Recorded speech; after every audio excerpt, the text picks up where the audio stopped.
2019 was amended by notification number 60 by 2020 dated 30th of August 2020। तो लोगों के नजर आया ये क्या हो गया, हुआ तो कुछ भी नहीं था, ये तो ऑलरेडी हो चुका था, लेकिन अब नाम बदल दिया गया। पहले उसको ई असेसमेंट कहा गया, अब फेसलेस असेसमेंट का नाम दे दिया गया। एक नोटिफिकेशन पहले भी और भी आया था 61 के साथ, नोटिफिकेशन 62, वो भी 12 सितंबर का था। उसमें यह लिखा था कि ई असेसमेंट स्कीम को इफेक्ट देने के लिए कौन कौन से सेक्शन में मॉडिफिकेशन चाहिए या एडॉप्शन चाहिए या रेक्टिफिकेशन चाहिए, वो भी उन्होंने उस नोटिफिकेशन में डाल दिया और फिर अमेंड कर दिया 13th of August 2020 को बाय नोटिफिकेशन नंबर 61। अब प्रॉब्लम क्या है, लोग क्या कर रहे हैं, नोटिफिकेशन 61 अलग पढ़ रहे हैं और नोटिफिकेशन 60 अलग पढ़ते हैं। ये अलग पढ़ने की चीज नहीं है, बेसिक नोटिफिकेशन 61 है और नोटिफिकेशन 60 द्वारा उसको अमेंड किया गया है। तो आपको पहले 61 बाई 2019 को अमेंड कर लीजिए by notification number 60 2020 dated 13th of August 20। जब अमेंड करके इसको मर्ज कर देंगे तो आपको समझ में आएगा ये क्या स्कीम है। इसी तरह नोटिफिकेशन 60 को अब अमेंड कर लीजिए 61 नोटिफिकेशन 20 से, तो समझ में आएगा। ये तो अभी पुरानी बात हो गई, निकल गया अगस्त 13। लेकिन आपको याद होगा मोदी जी ने लॉन्च किया था और ये कहा था कि हम 25 सितंबर को डेट दी थी, डेडलाइन, क्या 25 सितंबर को हम ई अपील भी कर देंगे, फेसलेस अपील भी कर देंगे। कर दी, हालांकि उसका लॉ तो लाया गया था फाइनेंस एक्ट 20 द्वारा और फाइनेंस एक्ट 20 में इंसर्ट किया था section 250 subsection 6B, subsection 6C और सबसेक्शन 6D। लेकिन वो सेक्शन इंसर्ट किए थे, नोटिफाई नहीं किए थे। लेकिन 25 सितंबर को 76 बाई 2020 डेटेड 25 सितंबर में एक स्कीम ले आए जिसका नाम रखा faceless appellate scheme, faceless appellate scheme, वो भी ले आए हैं। और उसके बाद नोटिफिकेशन को डाला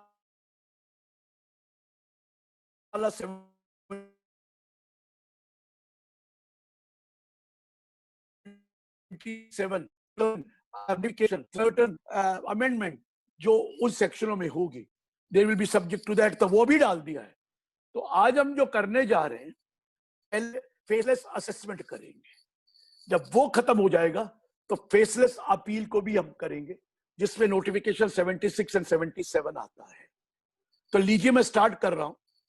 सेक्शन 143(3)(a क्या कहता था? Section 143(3)(a, the central government may make a scheme by notification in the official gazette, by notification in the official gazette for assessment of income under section 143(3) or 144, so as to avoid interface between the assessing officer and the assessee in the course of proceeding to the extent technologically possible.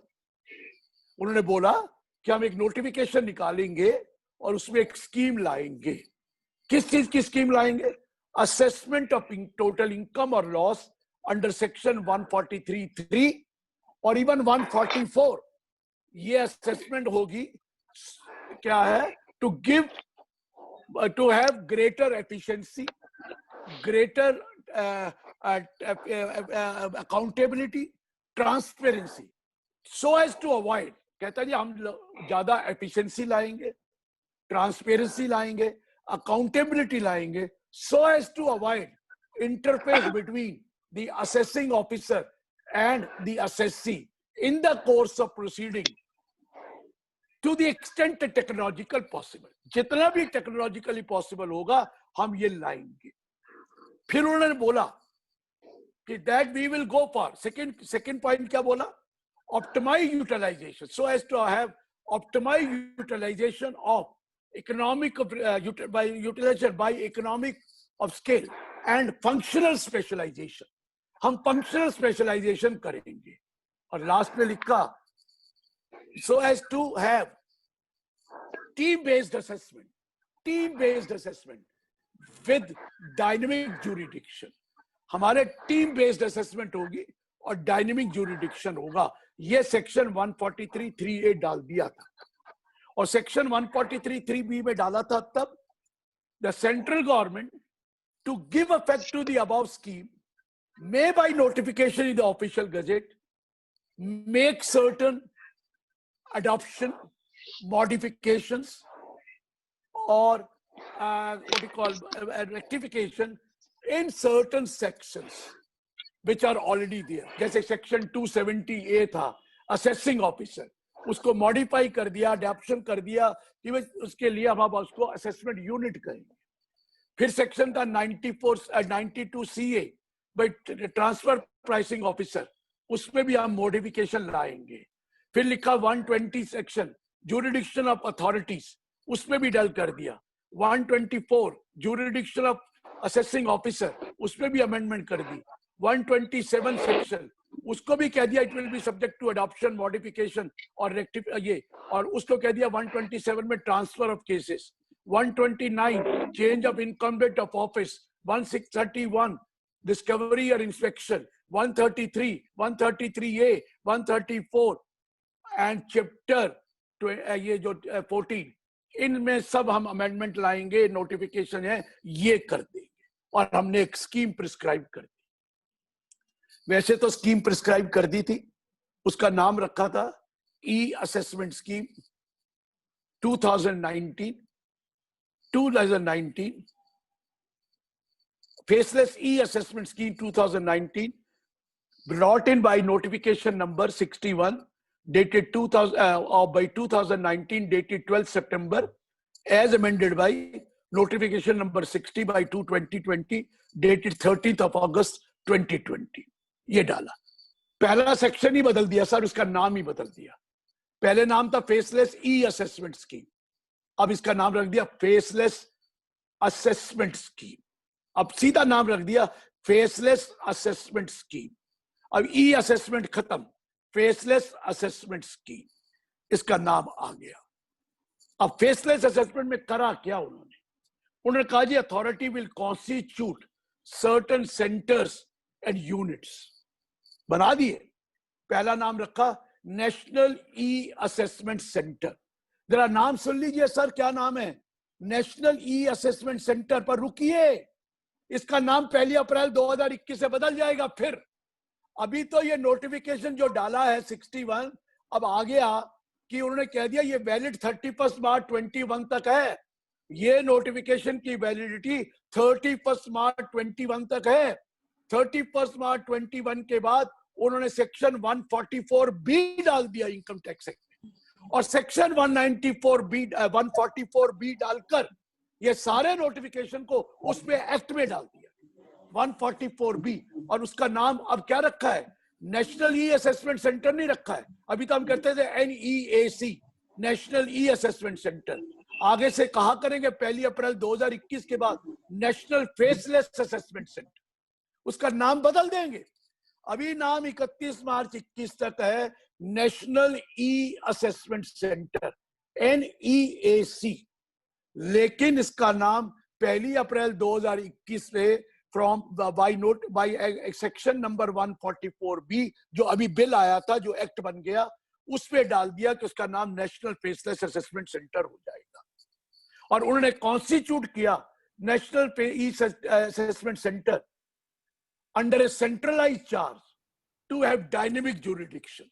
सारा charge assessment का पूरे national level का national e assessment centre को दे दिया गया है, पूरा चार्ज, और डायनेमिक ज्यूरिडिक्शन पूरी कंट्री की ज्यूरिडिक्शन उनके पास दे दी गई। इसका नाम रखा नेशनल ई असेसमेंट सेंटर, जो नाम बदलकर 1 अप्रैल 2021 से नेशनल फेसलेस असेसमेंट सेंटर हो जाएगा बाय सेक्शन नंबर 144। फिर उसने कहा the central government by the board में constitute as many regional e-assessment center as it deemed necessary। को national regional e assessment centre बनाएंगे as a deemed necessary to facilitate the conduct of assessment proceeding under cadre-based regional charge of the principal chief commissioner of income tax. वो regional e assessment centre बना दिया। ये जो नाम बनाया जी national regional e assessment centre, ये 31 मार्च 21 तक है। आफ्टर 31 मार्च 21 इसका नाम हो जाएगा regional faceless assessment centre. After 31 मार्च 21 इसका नाम बदलकर रीजनल फेसलेस असेसमेंट सेंटर होगा। बाकी वही होगा, सिर्फ नाम ही बदला जाएगा, काम वही होगा। फिर उन्होंने बनाया वी विल कॉन्स्टिट्यूट 94 रीजनल बना दिए रीजनल असेसमेंट सेंटर, और भी बनाने जा रहे हैं, बहुत बना दिए। दिल्ली में कई बना दिए, कोलकाता में बनाए, बॉम्बे में कई बनाए, अहमदाबाद में बहुत सेंटर बनाए, अभी और रीजनल सेंटर बनेंगे एज डीम्ड नेसेसरी। उसके बाद इन्होंने कॉन्स्टिट्यूट किए यूनिट्स। पहला नाम रखा फंक्शनल यूनिट, उसका पहले का नाम रखा असेसमेंट यूनिट, फिर दूसरा नाम रखा वेरिफिकेशन यूनिट्स, फिर तीसरा नाम रखा रिव्यू यूनिट, चौथा नाम रखा टेक्निकल यूनिट्स। ये फंक्शनल यूनिट है, ये उन्होंने बना दिए। जितने रीजनल ये असेसमेंट सेंटर हैं उन्होंने असेसमेंट यूनिट भी बना दिए वहां पर, असेसमेंट यूनिट। लेकिन वेरिफिकेशन यूनिट जो बनाए वो इतने नहीं बनाए, वो अबाउट 34 अभी बनाए हैं। उसके बाद टेक्निकल यूनिट जो बनाए हैं वो अभी सिर्फ 4 बनाए हैं, और फिर रिव्यू यूनिट भी बनाए हैं। पर्पस क्या है? नहीं, रिव्यू यूनिट 4 है, टेक्निकल यूनिट अबाउट 17-18 है। पर्पस क्या है सुनिए। The board will constitute assessment unit to facilitate and to perform the function of assessment. कौन करेगा function of assessment? Assessment unit. So as to include, अब ये assessment unit के function में ये include होगा identification of the issues and the points which are material to the assessment of income or loss. पहले तो वो assessment unit identify करेगा जब उसके पास वो आएगी रिटर्न कि इसमें कौन से इश्यूज हैं, कौन से पॉइंट्स हैं जिसको आइडेंटिफाई करना है। उसके बाद जो आइडेंटिफिकेशन हो जाएगा, उसके बाद वो उसके ऊपर उसको वो एनालिसिस करेंगे और उसकी सीक करेंगे information as regards these points and units. और फिर वो नेशनल ई असेसमेंट सेंटर को और वो और भी काम करेंगे, और such other function as may be prescribe. ये काम होगा असेसमेंट यूनिट का। अभी थोड़ी देर में बताता हूं और क्या काम हो। वेरिफिकेशन यूनिट का क्या काम है? The central government may constitute so many verification units as it deemed necessary to perform the function of verification, which may include, अब ये verification unit का क्या काम होगा सुनना sir, which may include inquiry, which may include cross verification, which may include examination of books of accounts, which may include taking statement। ये सारा काम वो करेंगे वेरिफिकेशन और ऑडिट, ये वेरिफिकेशन यूनिट वाले करेंगे। ये असेसमेंट यूनिट नहीं करेगा। अगर कोई इंक्वायरी करनी है असेसमेंट यूनिट करेगा, वेरिफिकेशन यूनिट नहीं करेगा। कोई बुक्स ऑफ अकाउंट्स और डॉक्यूमेंट एग्जामिन करने हैं वो वेरिफिकेशन यूनिट करेगा। अरे कोई क्रॉस वेरिफिकेशन करना है वो वेरिफिकेशन यूनिट करेगा। कोई स्टेटमेंट लेनी है वो वेरिफिकेशन यूनिट करेगा। फिर आएगा it will constitute so many what you call technical unit as it deemed necessary to perform the function of technical consultancy. ये technical unit technical consultancy देंगे, which may also include, ये क्या करेंगे technical unit? They will include, कौन से function करेंगे? अरे sir, अगर कोई accounting function है, कोई legal की advice चाहिए, accounting चाहिए, forensic चाहिए, आपको आईटी की इंफॉर्मेशन चाहिए, कोई मैनेजमेंट की इंफॉर्मेशन चाहिए, कोई लीगल केसेस की चाहिए, कोई फॉरेंसिक कराना है, वो सारा काम टेक्निकल यूनिट करेगा। कोई टीपीओ के लिए जाना है, ट्रांसफर प्राइसिंग ऑफिसर से वैल्यूएशन करानी है, कोई वैल्यूएशन ऑफिसर के पास करवानी है, ये सारा टेक्निकल यूनिट करेगा। ये असेसमेंट यूनिट नहीं करेगा, ये टेक्निकल यूनिट करेगा। और उन्हें टेक्निकल यूनिट बना दिए। उसके बाद रिव्यू यूनिट, जब असेसमेंट यूनिट ड्राफ्ट ऑर्डर बनाएगा और वो नेशनल ई असेसमेंट सेंटर को देगा, उसके बाद बाद नेशनल असेसमेंट डिसाइड करेगा कि हमें कोई इसको रिव्यू कराना है कि नहीं कराना, इसमें कोई चेंज रिव्यू कराना है तो वो रिव्यू यूनिट को भेज देंगे। रिव्यू यूनिट का काम होगा to perform the function of review which will also include कि जो आपके लीगल केसेस हैं उन्होंने ऑर्डर के अंदर प्रॉपर्ली इनकॉर्पोरेट कर दिए, जो फैक्ट्स आपने दिए, जो इंफॉर्मेशन आपने दी वो प्रॉपर्ली रिकॉर्ड हो गए, कोई मॉडिफिकेशन इसमें चाहिए, कोई चेंजेस चाहिए, ये रिव्यू यूनिट ऑर्डर में देगा और फिर रिव्यू यूनिट उसकी रिपोर्ट बनाकर देगा। तो सर ये 4 यूनिट हैं, सिंगल कोई नहीं है, असेसमेंट यूनिट और वो टीम बेस्ड असेसमेंट होगी। ये असेसमेंट यूनिट का काम सिर्फ असेसमेंट करना है, लेकिन वेरिफिकेशन वो नहीं करेंगे। वो तो नेशनल ई असेसमेंट सेंटर को लिख देंगे कि इसको वेरीफाई कराओ, इसकी इंक्वायरी कराओ, इसका ये करो। अब उसके बाद कोई टेक्निकल कंसल्टेंसी लेनी है तो वो फिर वेरिफिकेशन यूनिट को लेंगे, इस तरह करेंगे। तो लीजिए मैं अब शुरू कर रहा हूं। ये सेंटर बन गए, 4 तरह के सेंटर यूनिट बन गए। एक नेशनल ई असेसमेंट सेंटर बन गया जिसका नाम बदलकर नेशनल फेसलेस असेसमेंट सेंटर हो जाएगा 1 अप्रैल 2021 के बाद। और दूसरा नाम बन गया रीजनल ई असेसमेंट सेंटर जिसका नाम बदल के रीजनल फेसलेस असेसमेंट सेंटर 2021 से हो जाएगा। अब क्या करना है, अब जरा ध्यान से सुनना। देखिए एक सेक्शन 143(1) आपको पता है, वो इंटीमेशन आती है, आप रिटर्न भरते हैं तो प्रोसेसिंग करती है सीपीसी बेंगलुरु। सीपीसी ने प्रोसेसिंग करी, वहां से कई बार आपको इंक्वायरी भी आती है, वो आपको जवाब देना, वहां कोई चेंज नहीं है। जब प्रोसेसिंग होकर इंटीमेशन आती है तो इंटीमेशन वो देगी एडजस्टमेंट करने के बाद, वो आपका काम नहीं है, वो सब वही रहेगा। वो तो वैसे ही फेसलेस है, आपको पता ही है, वो सीपीसी तो फेसलेस है ही है। आपको क्या पता फेसलेस क्या कर रही है, वो तो कंप्यूटर ही कर रहा है सब कुछ, वो प्रोसेस करके आपको इंटीमेशन दे रही है, वो देगी। अब कुछ केस सिलेक्ट होंगे कासा में, कुछ गाइडलाइंस आएगी स्क्रूटनी की। अब जो केसेस सिलेक्ट हो गए, अब पहला काम शुरू हो रहा है sir. National e assessment centre notice issue करेगा 143(2) का, किसको? असेसी को।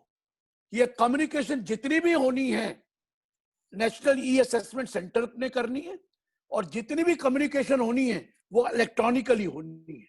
कोई रिटर्न नहीं, कोई वो नहीं, इलेक्ट्रॉनिकली, सिर्फ इलेक्ट्रॉनिक कम्युनिकेशन होगी।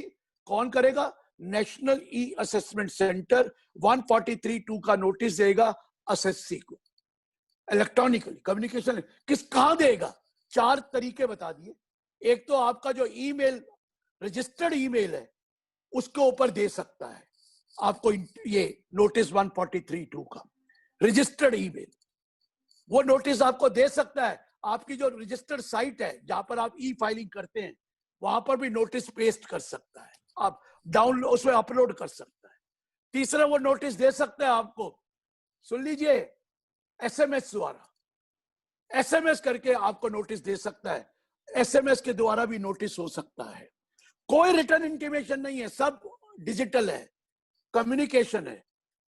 एनी ऑफ द 3 वो कर सकता है आपको। और फिर रियल टाइम अलर्ट भी देगा। रियल टाइम अलर्ट का मतलब समझे, आपके एसएमएस आएगा जब डेट नीचे आई, तो आपको वैसे तो कोशिश वो करेंगे 1 से ज्यादा में इंटीमेट कर दे। आपका रजिस्टर्ड ईमेल है तो आपको ईमेल में भेज दिया जाएगा, आपके साइट पे डाल दिया जाएगा, आपको एसएमएस कर दिया जाएगा और आपको नोटिस उसमें आ जाएगा। Communication electronically by national e assessment centre, ये कम्युनिकेशन आपको दे दी गई और रियल टाइम अलर्ट भी दे दिया जाएगा। अगला सेक्शन, अगला पैराग्राफ कहता है, जब आपको एसएससी को नोटिस आया तो एसएससी की ड्यूटी है, अच्छा उसमें वो स्पेसिफाई करेंगे on what basis your case has been selected for scrutiny. हो सकता है लिमिटेड स्क्रूटनी हो सकता है कॉम्प्रिहेंसिव स्क्रूटनी हो, वो आपको बता दिया जाएगा। ये स्पेसिफाइड इशू है और इशू भी बताए जाएंगे, इस स्पेसिफाइड इशू की वजह से आपका केस स्क्रूटनी में हमने करा। अब एसएससी की ड्यूटी है within 15 days of the receipt of that notice to give response, to reply to the notice to the National E-Assessment Center कि हमें आपका नोटिस मिल गया है और हमने आपका नोट कर लिया है। ये 15 दिन के अंदर अंदर जवाब देना है और इसमें कोई एक्सटेंशन का टाइम लिखा ही नहीं है। यहाँ पर तो लिखा ही नहीं है कि डिले हो गया तो क्या होगा, ये एक्सटेंशन देंगे कि नहीं देंगे। ऐसा कुछ नहीं लिखा। वो कह रहे 15 दिन के अंदर आपको जवाब देना ही पड़ेगा। कहते ये काम ही क्या है, ये तो आपकी ड्यूटी है देखना। अब हम रियल टाइम अलर्ट भी दे देंगे तो आपको जवाब भी तो देना है, that we have received your notice of 143(2) वगैरह, ये लिख के दे दीजिए। आ गया, जवाब दे दिया।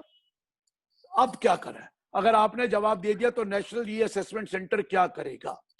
अगर आपने रिटर्न भर रखी है 139 में 1, या आपने रिटर्न भरी है 142(1) में, आपको नोटिस दिया गया था 142(1), उस रिस्पॉन्स में आपने रिटर्न भर दी। आपको नोटिस दिया गया था 148, उसके बाद आपको 142(1) दिया गया था, आपने रिटर्न भर दिए। तो ये अगर रिटर्न चली गई है तो वो आपको इंटीमेट कर देंगे कि आपका केस फेसलेस स्कीम में सिलेक्ट हो गया है, फेसलेस असेसमेंट स्कीम में। अब इंटीमेट कर रहे हैं, पहले 143(2) का नोटिस दिया, लेकिन अब इंटीमेट कर रहे हैं कि आपका फेसलेस असेसमेंट में आ गया, case has been picked up under faceless assessment which has no jurisdiction. ये आपको इन्फॉर्म किया जाए। अगर आपको नोटिस 142(1) का दिया था रिटर्न फाइल करने का और आपने रिटर्न फाइल नहीं की, तो भी आपको कहा जाएगा कि आपका फेसलेस एसेट स्कीम में हमने सेलेक्ट कर लिया है। आपको 148(1) का नोटिस था, उसके बाद 142(1) का नोटिस आ गया उसका, और फिर भी आपने रिटर्न नहीं फाइल करी, फिर भी वो देंगे फेसलेस एसेट स्कीम में आपका केस सेलेक्ट हो गया। ये national e assessment centre intimate करेगी। नाउ पहले करा था 143(2) का नोटिस आया, अब कर रहे हैं कि आपका case has been picked up for faceless assessment scheme, आ गया आपका। अब आगे क्या होगा सुनिए ध्यान से। अगर आपने नोटिस का जवाब नहीं दिया, वो 15 दिन में अप्लाई नहीं किया, वो बोला नहीं कि हाँ जी हमने आपका नोटिस ले लिया, तो फिर वो आपको 144 का नोटिस आएगा, show cause why your assessment may be done according to best judgment assessment on the information available। फिर आपको नोटिस आएगा, लेकिन वहां 144 का आएगा। ये देख लीजिए, पहले 143(2) का नोटिस आया, लेकिन आपने नहीं किया तो शो कॉज आ जाएगा अगर आपने जवाब नहीं दिया 15 दिन के अंदर। और शो कॉज का जवाब नहीं दिया तो फिर तो वो 144 कर देंगे आपका। नहीं तो शो कॉज का जवाब दीजिए, और जवाब दीजिए क्यों नहीं आप इंटीमेट किया था आपको, आपने अप्लाई नहीं किया, क्या कारण था, क्या क्यों नहीं है, और फिर जवाब दे देंगे तो हो सकता है वो एक्सेप्ट कर ले। पहला काम तो आपका हो गया कि उन्होंने असेसमेंट यूनिट आपको बता दिया कि आपका फेसलेस असेसमेंट में केस पिकअप हो गया है। अब आप तो सो जाइए, अब आप सो जाइए फेसलेस असेसमेंट। अब क्या होगा? नेशनल ई असेसमेंट सेंटर जो केस पिकअप हो गए फॉर फेसलेस असेसमेंट, वो असाइन करेगा to any assessment unit through automated allocation system। कुछ नहीं करना उसने, कोई पर्सनल ही चीज इन्वॉल्व नहीं है। नेशनल वो होगा ऑटोमेटेड एलोकेशन सिस्टम, सॉफ्टवेयर में डाल दिया जाएगा, सॉफ्टवेयर पिकअप करेगा, और वहां पे जो नाम असेसमेंट यूनिट का आया उस असेसमेंट यूनिट को केस फॉरवर्ड कर दिया जाएगा। और ये सॉफ्टवेयर में वो जरूर देखेंगे कि जिस तरह अगर कलकत्ता का केस है तो कलकत्ते में ना आए, कहीं और किसी असेसमेंट यूनिट को चला जाए, चाहे वो दिल्ली आ जाए, चाहे अहमदाबाद आ जाए, चाहे और किसी को चला जाए, ये तो ज्यूरिडिक्शन है ही नहीं, कहीं भी भेज दिया जाए असेसमेंट यूनिट को, बट कलकत्ता नहीं जाएगा। सर जुमरी तलैया भी जा सकता है, लेकिन रुक जाइए, जुमरी तलैया में अभी असेसमेंट यूनिट बने नहीं है, बन जाएंगे। जब बनेंगे तो कहीं भी भेज सकते हैं। वो असेसमेंट यूनिट को भेज रहे हैं कि भैया ये केस सिलेक्ट हो गया और आपको भेज रहे हैं। असेसमेंट यूनिट को कहा जाएगा कि 24 या 48 आवर्स में जवाब दो कि आप एक्सेप्ट कर रहे हैं कि नहीं कर रहे। नहीं करेंगे तो वापस ले लेंगे उससे। अब इस असेसमेंट यूनिट के पास केस आ गया जी। कैसे आया?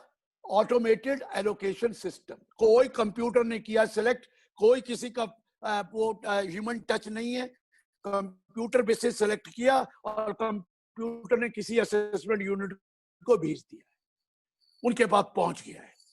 अब असेसमेंट यूनिट ने वो केस आया, जब केस पड़ेगा तो आपको पता है उसको कुछ इंफॉर्मेशन चाहिए, उसको कुछ डॉक्यूमेंट चाहिए, उसको कोई एविडेंस चाहिए, असेसमेंट करनी है तो चाहिए ना। तो वो क्या करेगा?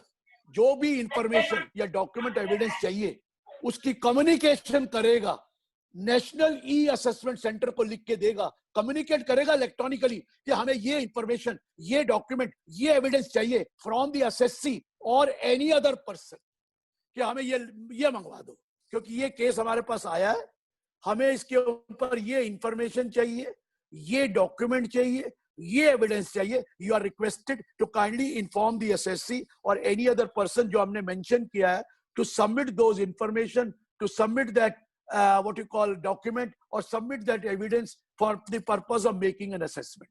तो assessment unit डायरेक्टली नहीं लिख रहा, वो उसको नहीं लिख रहा एसएससी को, वो नेशनल ई असेसमेंट सेंटर को लिख देगा. Communication electronically, please note electronically.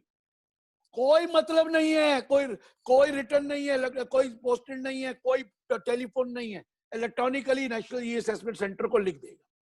जब नेशनल ई असेसमेंट सेंटर को ये रिक्वेस्ट आएगी तो वो ये रिक्वेस्ट फॉरवर्ड करेगा टू द एसएससी और any other person which you want to submit those evidence, submit those information, submit those document which the assessment unit has desired, और वो उसको भेजे.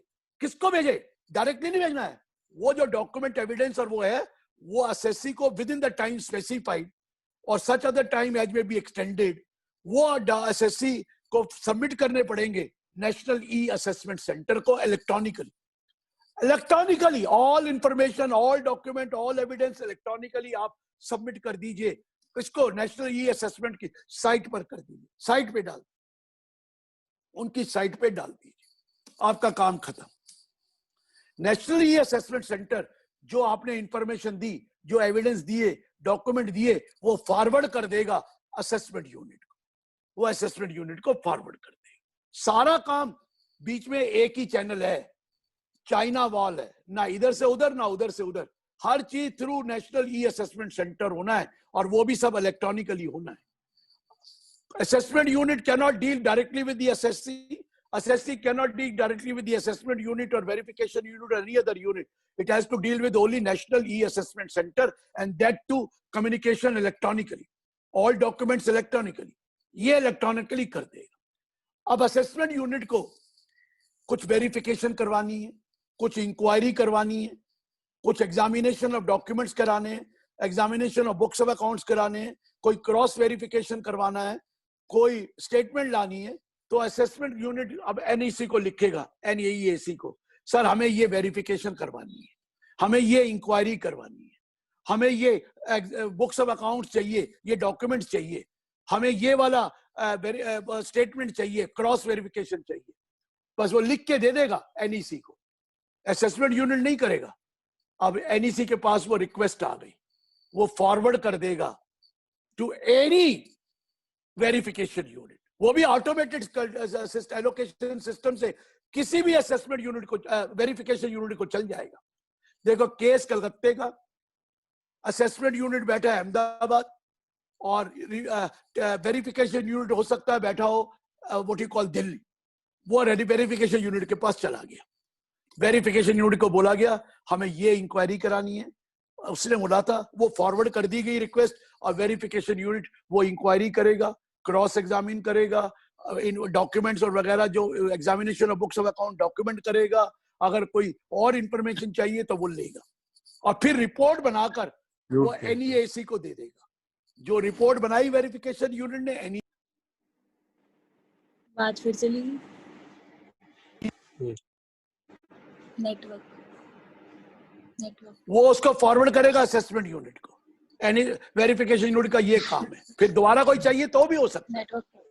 अब आपके पास आ गया, अब असेसमेंट यूनिट को कुछ टेक्निकल एडवाइस चाहिए, कुछ लीगल मैटर पे एडवाइस चाहिए, कोई अकाउंटिंग स्टैंडर्ड पे एडवाइस चाहिए, कोई फॉरेंसिक करवाना है, कोई उन्होंने डेटा चाहिए, उनको डेटा एनालिसिस चाहिए, कोई उनको मैनेजमेंट को चाहिए, तो आईटी की कोई हेल्प चाहिए, वो लिख के दे देगा कि सर ये टेक्निकल कंसल्टिंग, या कोई टीपीओ करवाना, ट्रांसफर प्राइसिंग की वो कराना है, आर्मलन प्राइस डिटरमिन करानी है, वो लिख के दे देगा एनईसी को, सर हमने ये करवाना है, और एनईसी उसको भेज देगा टेक्निकल यूनिट को. अब टेक्निकल यूनिट के पास वो I request I, technical unit ने लीगल एडवाइस देनी है तो लीगल एडवाइस देगा, कोई अकाउंटिंग की एडवाइस देनी है तो अकाउंटिंग की एडवाइस देगा, कोई आपकी कोई ऑडिट करवाना है, स्पेशल ऑडिट, तो स्पेशल ऑडिट करवा के लिए डायरेक्ट करेगा. अगर कोई उनको आईटी की इंफॉर्मेशन चाहिए तो वो देगा, कोई डेटा एनालिसिस करवाना है तो वो डेटा एनालिसिस करेगा, कोई टीपीओ से वैल्यूएशन कराना है, आप एडवाइस करानी है तो वो करवाएगा, ये टेक्निकल यूनिट का काम। वो एडवाइस करेगा जो भी चीज इस मैटर में एडवाइस है, और रिपोर्ट बनाकर एनईसी को दे देगा। एनईसी उसको फॉरवर्ड कर देगा असेसमेंट यूनिट को। आपने देखा असेसमेंट यूनिट को 3 तरह की चीजें हुई। एक तो उसको एसएससी से इंफॉर्मेशन आ गई, डॉक्यूमेंट आ गए, एविडेंस आ गई जितनी भी चाहिए थी, दोबारा चाहिए तो दोबारा भी आ जाएगी। दूसरा, उसको इंक्वायरी चाहिए थी, उसको कोई वेरिफिकेशन करवाना था, क्रॉस वेरिफिकेशन, कोई एग्जामिनेशन ऑफ डॉक्यूमेंट्स कराने थे, बुक्स ऑफ अकाउंट्स कराने थे, उसमें कोई स्टेटमेंट करवानी थी, ये क्रॉस वेरिफिकेशन, ये सारा का सारा वेरिफिकेशन यूनिट करके थ्रू दी एनएसी उनको भेज देगा। और जो टेक्निकल एडवाइस थी वो technical unit through the NAC उसको भेज, एनएसी करेगा सबका।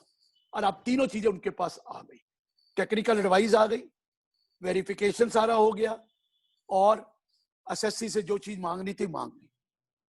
अब ये एक ड्राफ्ट ऑर्डर बनाएंगे। कौन बनाएगा? असेसमेंट यूनिट एक ड्राफ्ट ऑर्डर बनाएगा, ड्राफ्ट असेसमेंट ऑर्डर बनाएगा। अगर उसको नजर आ रहा है कि इसमें कोई वेरिएशन है और उसकी वजह से पेनल्टी प्रोसीडिंग भी होनी चाहिए, तो पेनल्टी प्रोसीडिंग उस ड्राफ्ट ऑर्डर में इनिशिएट कर देगा। अगर कोई इनिशिएट हो रहा है, पेनल्टी लग नहीं रही, इनिशिएट, तो वो draft order and initiation of penalty proceeding का जो कम्युनिकेशन है वो एनईसी को भेज देगा। अब असेसमेंट यूनिट ने करके एनईएसी के पास आ गया draft assessment order and secondly initiation of penalty proceeding. अब उसको देखेगा कौन? एनईसी। कैसे? एक तो देखेगा रिस्क मैनेजमेंट स्ट्रेटेजी लगाएगा, ये सारे टेक्निकल टूल्स हैं, रिस्क मैनेजमेंट स्ट्रेटेजी और ऑटोमेटिक टेक्निकल टूल्स, वो लगाकर देखेगा। और पहले देखेगा कि जो ड्राफ्ट असेसमेंट ऑर्डर है उसमें कोई चेंज है। अगर देखेगा कोई कंकरेंस है, कोई चेंज नहीं है, एंड नील की असेसमेंट है, मतलब जो आपने रिटर्न भरी वो उसने एक्सेप्ट कर ली और कंकरेंस है, और एनईसी को लगता है कि इसमें कोई और रिक्वायरमेंट नहीं है कोई मॉडिफिकेशन की, तो वो फाइनल ऑर्डर बना लेगा और फाइनल ऑर्डर बनाकर कम्युनिकेट कर देगा किसको? एसएससी को। एसएससी को कम्युनिकेट करेगा। लेकिन अगर कोई मॉडिफिकेशन सजेस्ट की है, किसने? असेसमेंट यूनिट ने मॉडिफिकेशन सजेस्ट की है। अब जो मॉडिफिकेशन सजेस्ट की है तो उसका शो कॉज बनाकर वो एसएससी को भेजेगा कि ये हमने मॉडिफिकेशन सजेस्ट करी है, show cause why we should not accept, we should not take these modifications. तो वो मॉडिफिकेशन के बारे में शो कॉज नोटिस इशू कौन करेगा? NEAC will issue show cause notice to whom? To the SSC. SSC show cause notice का time period में notice का जवाब देगा कि भाई ये जो मुझे आपने ऑब्जेक्शन राइट करी है या मॉडिफिकेशन करी है, मुझे एक्सेप्टेड है या मुझे एक्सेप्टेड नहीं है, नहीं है तो क्यों नहीं एक्सेप्टेड है, तो आपको ये एक्सेप्टेड ये देना है। क्या जवाब है, आपका क्या व्यू है वो दीजिए। आपने अपना जवाब दिया। आप पर्सनल हियरिंग मांगनी है वो बाद में होगा, अभी कुछ नहीं, अभी तो आप जवाब दो ना सर। अब नॉलेज बेस्ड रहेगा ये सारी प्रैक्टिस। अब मैं हूं ना नहीं है, पहले तो नोटिस आता था आपके पास तो क्लाइंट आ जाता 143(2), आप कहते जा ना, तू जा आराम कर, मैं हूं ना, मैं बैठा हुआ हूं, मैं कर लूंगा। अब ये करने वाला बात खत्म हो गई, कोई कनेक्शन नहीं चलेगा यहाँ पर, कोई फेसलेस है। अब आपको अपनी नॉलेज यूज करनी है और राइटिंग स्किल यूज करनी है, टेक्निकल स्किल यूज करनी है। जो भी रिप्लाई करना है, जो भी केस प्रेजेंट करना है, वो सारा कम्युनिकेशन ऑनलाइन है। वो अलग बात है कहीं कहीं वर्नाकुलर हो सकती है कि वो लोकल लैंग्वेज में जवाब दो, वो वहां पर सिस्टम होगा क्या करना है, लेकिन आपको जवाब इलेक्ट्रॉनिकली ही देना है। पर्सनल हियरिंग अलग चीज है। पहले तो आप सारे कागज का जवाब दो ना, जो आपसे शो कॉज मांगा गया, जो आपसे मॉडिफिकेशन के बारे में आपको बोला गया, जवाब दीजिए अपना क्या क्या चीज है, और डॉक्यूमेंट्री एविडेंस है तो दीजिए साथ में, आप क्या करना चाहते हैं पूरा दे दीजिए। वो जब आ जाएगा तो वो फॉरवर्ड कर देंगे असेसमेंट, उसको किसको? असेसमेंट यूनिट को, उनके कमेंट के लिए, और फिर वो आएगा।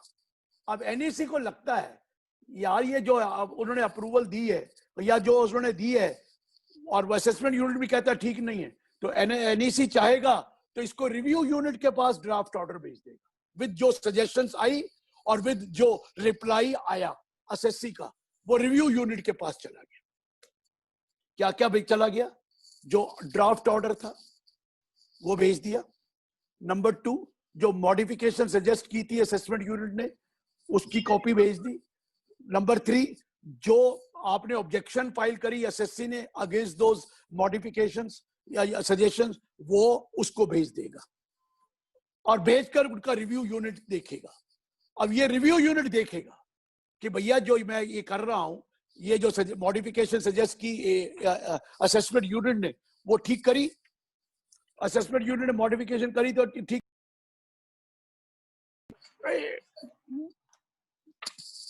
असेसमेंट यूनिट ने मॉडिफिकेशन एक्सेप्ट करी, वो देखेगा और जो मॉडिफिकेशन आई उसको रिव्यू करेगा, जवाब देखेगा, ड्राफ्ट ऑर्डर देखेगा।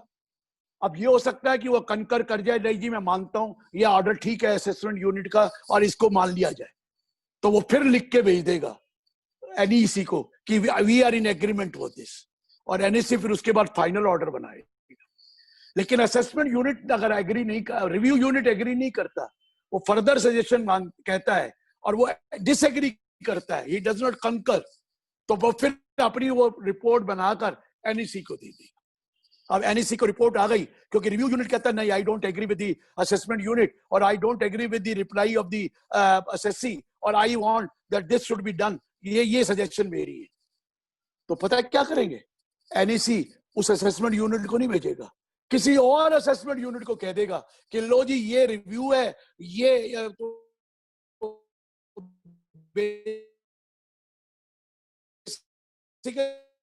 है और अब आप देखो इसका असेसमेंट यूनिट किसी और नए यूनिट को भेज देगा। अब नए यूनिट साहब देखेंगे कि असेसमेंट यूनिट ने क्या ऑर्डर पास किया था, उसने क्या मॉडिफिकेशन सजेस्ट की थी, एसएससी का क्या जवाब आया, रिव्यू यूनिट का क्या ओपिनियन है, वो रिपोर्ट क्या है, और उसके बाद वो फिर रिवाइज ड्राफ्ट असेसमेंट ऑर्डर डालेंगे। रिवाइज ड्राफ्ट असेसमेंट ऑर्डर आएगा। अब रिवाइज असेसमेंट ऑर्डर आने के बाद अगर एनएससी को लगेगा ठीक है तो एनएससी फाइनल ऑर्डर बना देगा।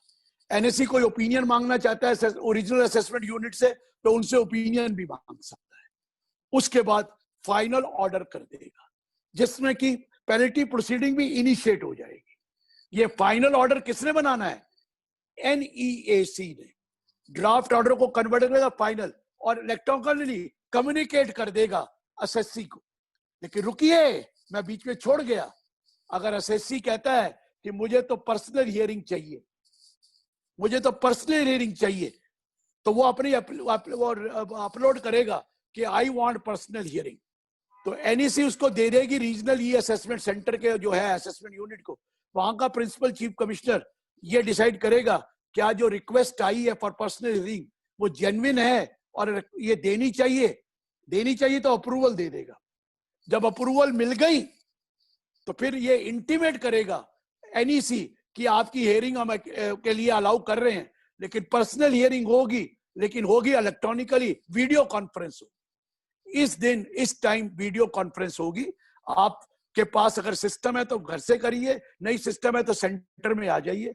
वीडियो कॉन्फ्रेंसिंग में आपने जवाब देना है। वीडियो कॉन्फ्रेंस में क्या होने वाला है, आप जो बंदा आपके वीडियो कॉन्फ्रेंस कर रहा है तो अथॉरिटीज को आप नहीं देख सकेंगे, उनकी फेस नहीं देख सकेंगे, लेकिन वो अथॉरिटी जो क्वेश्चन कर रहा है वो एसएससी का फेस देख सकेगा, उसके रिप्रेजेंटेटिव का फेस देख सकेगा, क्योंकि जब वो क्वेश्चन करेगा तो उसके जवाब देखेगा कि उसके फेस में क्या एक्सप्रेशन है, घबरा तो नहीं गया है, और ये क्या इंक्वायरी है, फर्दर क्या पूछना है। ये पर्सनल हियरिंग के टाइम पे वीडियो कॉन्फ्रेंस होगी और इसकी रिकॉर्डिंग भी होगी।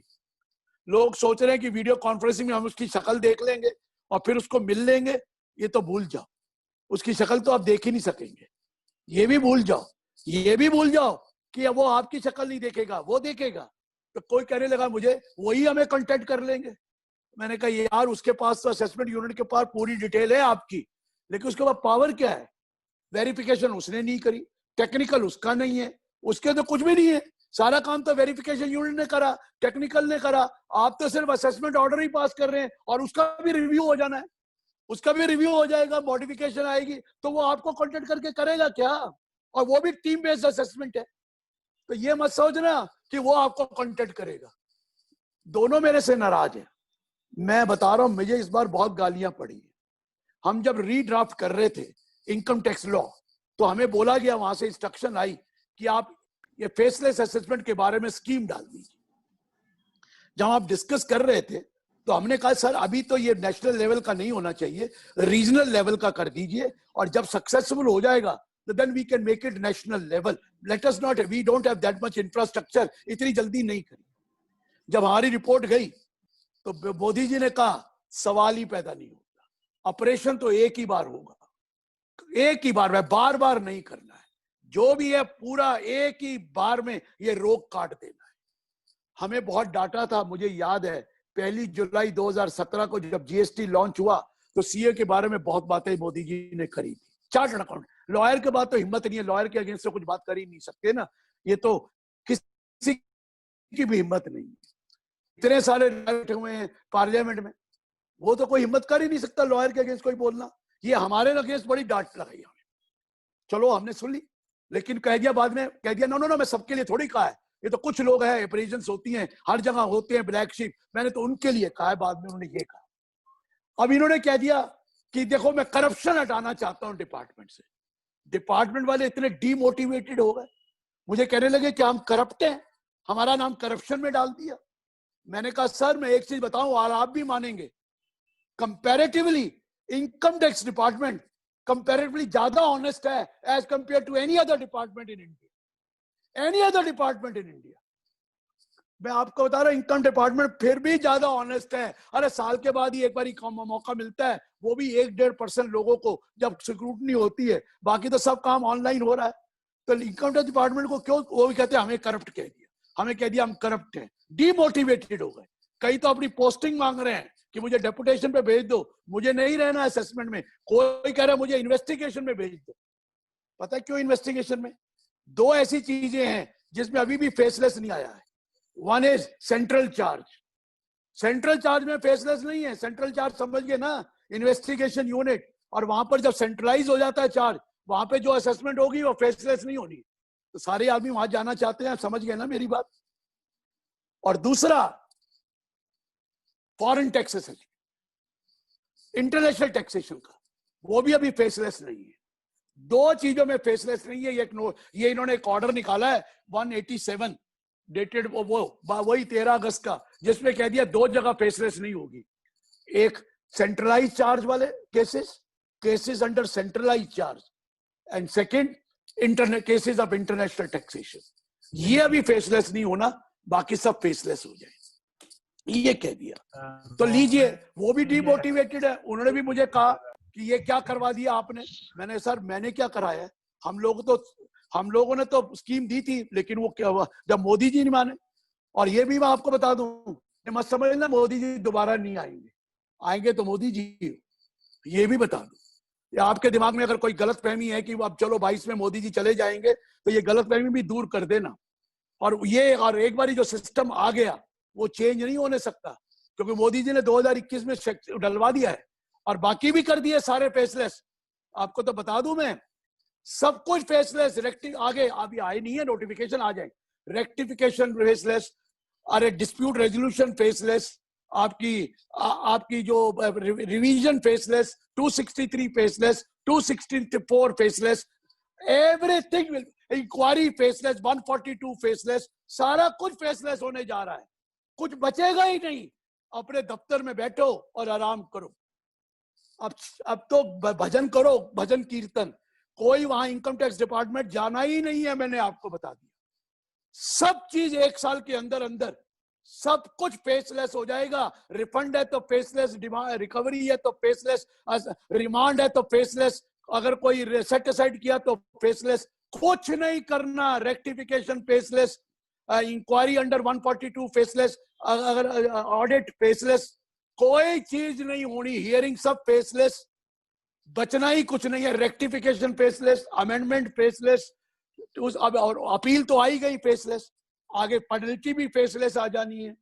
तो फेस तो रहा ही नहीं हमारा, किसी का भी फेस नहीं रहा।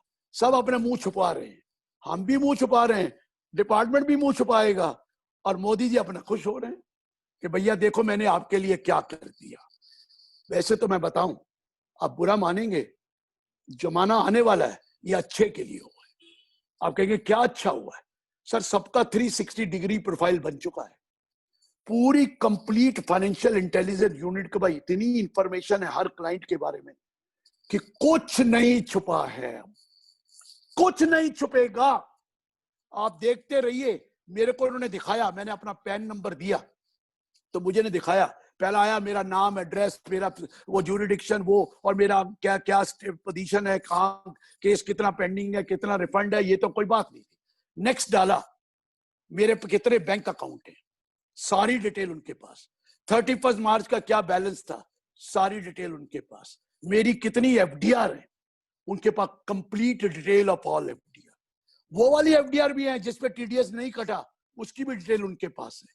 बाकी तो 26 में आ ही जाता है जिसपे टीडीएस कटता है, वो तो 26 में आपने देखा ही है टीडीएस कटा हुआ। अरे उनके पास तो वो भी है जिसपे टीडीएस नहीं कटा हुआ है, वो भी उनके पास है। फिर उन्होंने मुझे म्यूचुअल फंड दिखाए कि इतने म्यूचुअल फंड में आपकी इन्वेस्टमेंट है, इतनी आपकी इन्वेस्टमेंट शेयर्स में, सारे शेयर्स की इन्वेस्टमेंट वहां थी मेरी कंप्लीट। उन्होंने पूरा एनएसडीएल से पूरा सारी इंफॉर्मेशन ले रखी थी क्या क्या मेरी। अरे जब म्यूचुअल फंड दिखाया तो एक ऐसा म्यूचुअल फंड आया, एक स्कीम जिसमें 2 लाख रुपए, मुझे नहीं पता, 20 साल पहले, ज्यादा मेरा एड्रेस चेंज हो गया था, वो डिटेलें वहां भेज रहे हैं, मुझे पता नहीं था, मेरा ईमेल उन्होंने लिया नहीं था तो मुझे पता नहीं था 2 लाख का। मैंने वो नोट कर लिया और नोट करके मैंने जाकर यूटीआई से जाकर उसको ठीक करा लिया, 2 लाख रुपए मिल गए। ब्लेसिंग इन डिस्गाइज, ये देख लीजिए। तो मैंने ये कहा उनके पास पूरी इंफॉर्मेशन, उनके पास पूरी इंफॉर्मेशन, मैं कितनी बार फॉरेन विजिट में गया हूं, पूरी इंफॉर्मेशन, फॉरेन विजिट में कितनी बार गया, मेरे बारे में तो ये भी इंफॉर्मेशन थी मैं इंडिया में कितनी बार विजिट किया। मैंने कहा क्या बताओ, कहता है 248 टाइम एक साल आपने विजिट किया, 248 टाइम। मैंने क्या मतलब, कहता 124 टाइम आप दिल्ली से गए और 124 टाइम दिल्ली वापस आए, किसी दिन सेम डे आ गए, किसी दिन अगले दिन आ गए। मैंने कहा सर मैंने तो 1 रुपया भी नहीं खर्चा उसके ऊपर, लोग मुझे इनवाइट करते हैं, मैं वहां लेक्चर देने जाता हूं और उसलिए वो टिकट भेज देते। कहता वो हमारा मतलब नहीं है, हमने तो ये चेक किया कि ये आदमी इतना ट्रेवल करता है, इतनी टिकटें इसकी बनी हुई हैं, ये करता क्या है।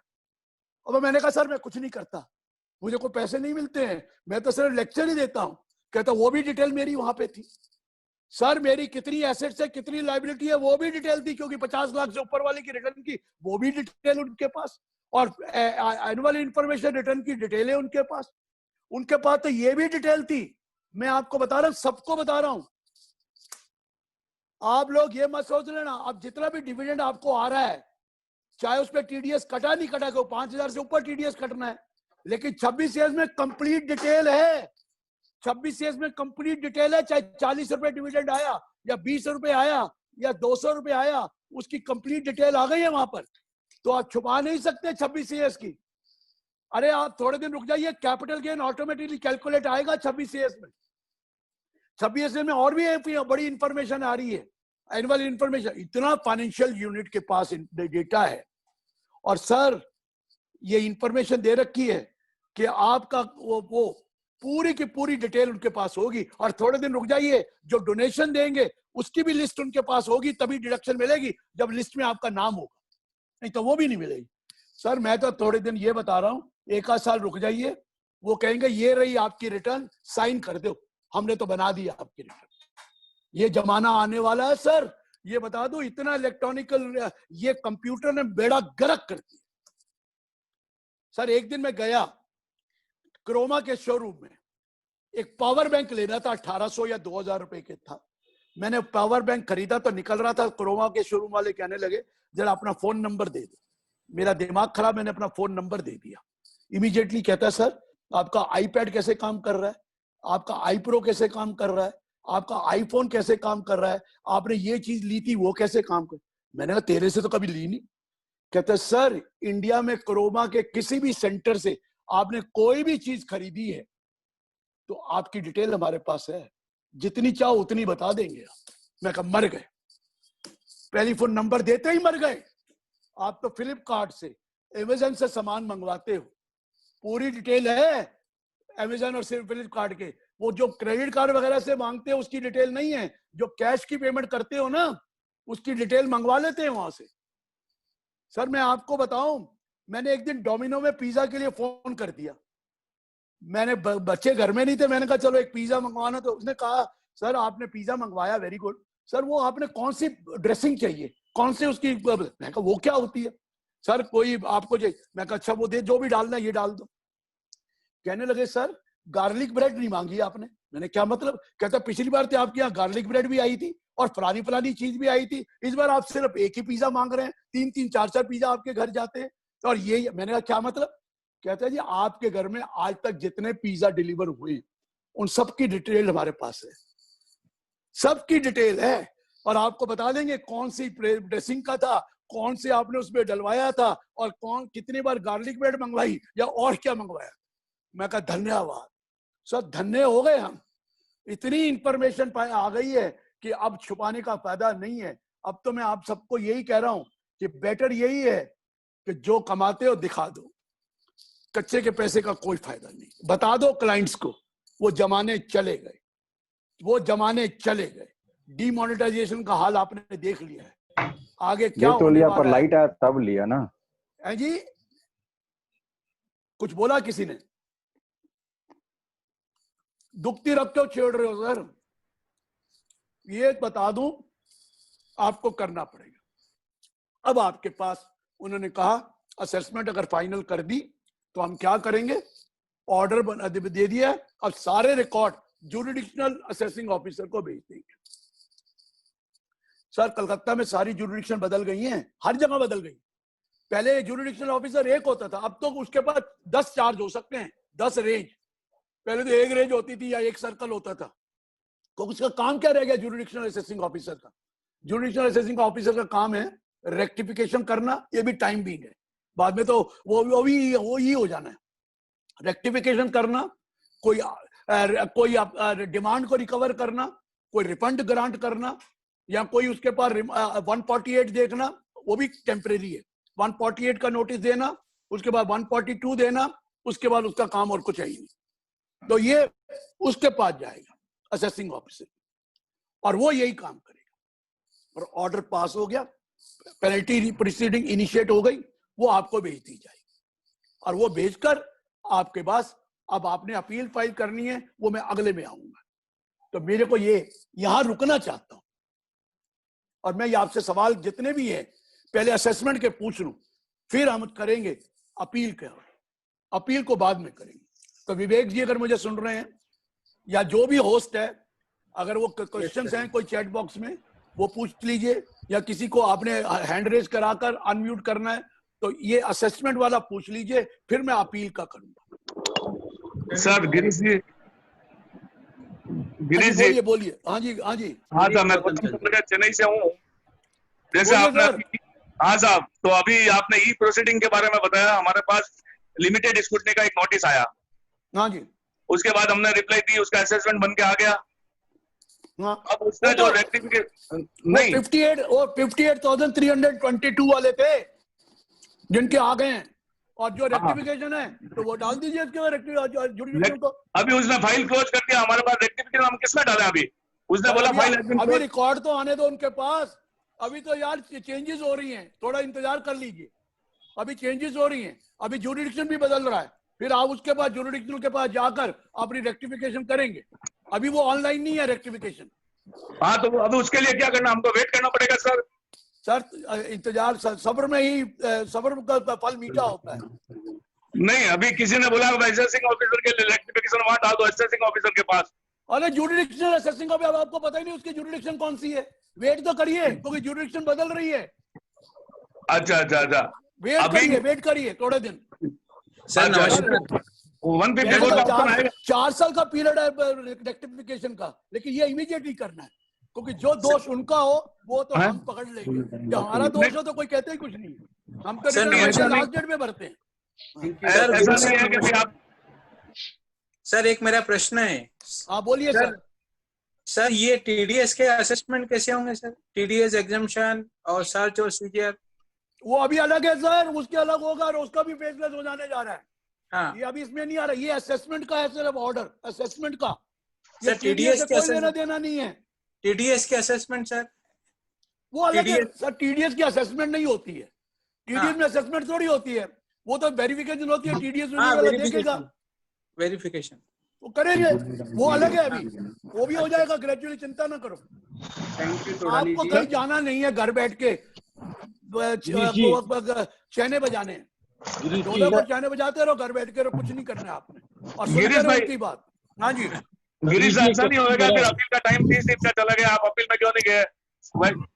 60 सर, डेज का इंतजार टाइम। कीजिए ऑर्डर की। अपील, मेरी बात सुनिए, अपील तो फाइल कर दीजिए ना। आपको रेक्टिफिकेशन अलग चीज है, अपील अलग चीज है, दोनों अलग अलग है। अरे उसका क्या लेना देना है? अगर रेक्टिफिकेशन है तो रेक्टिफिकेशन फाइल करनी है, अपील है तो अपील फाइल करिए। अपील से अगर रेक्टिफिकेशन बाद में मनाओगी तो उसकी अपील तो बाद में होगी। अभी तो अपील फाइल करिए ना, अगर आपका कोई इश्यू है तो। फाइल करने में कौन मना कर रहा है? फॉर्म 35 फाइल करिए जल्दी जल्दी। गिरीश जी, एक क्वेश्चन मैं पूछना चाहता हूँ आपसे, गणेश पुरोहित बोल रहा हूँ। हाँ जी।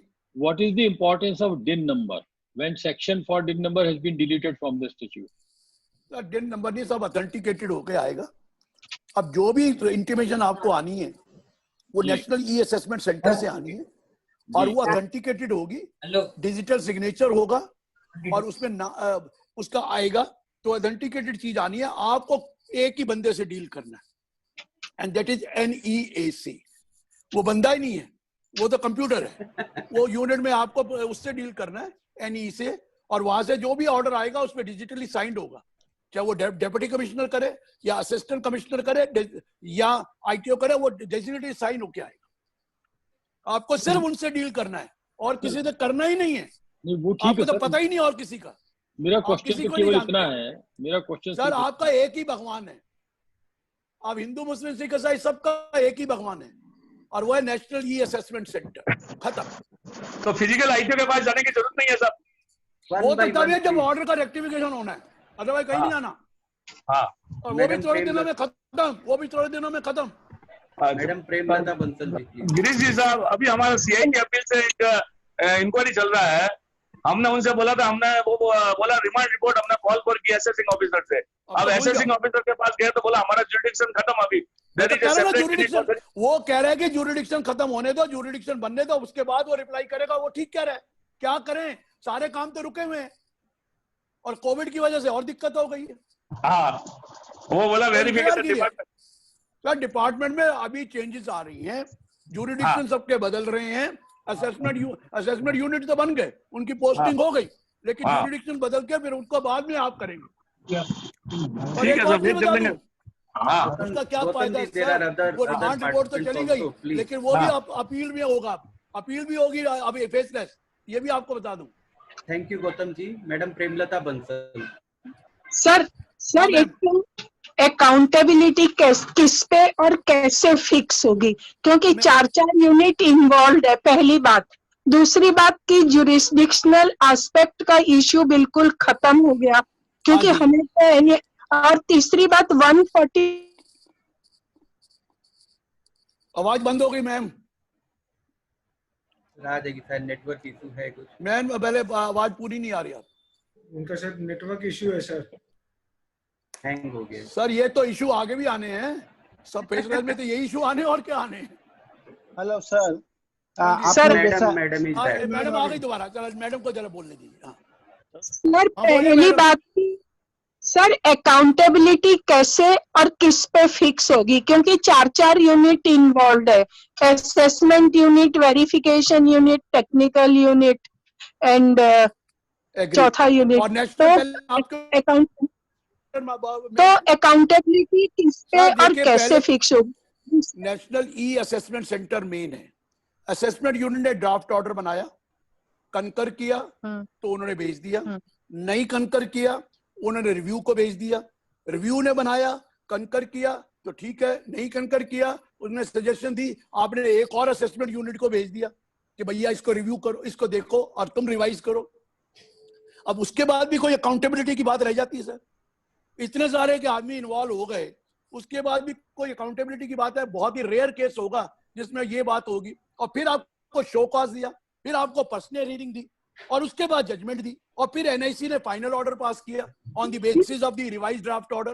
तो अकाउंटेबिलिटी अपने आप कर रही है सर, कम्युनिकेशन।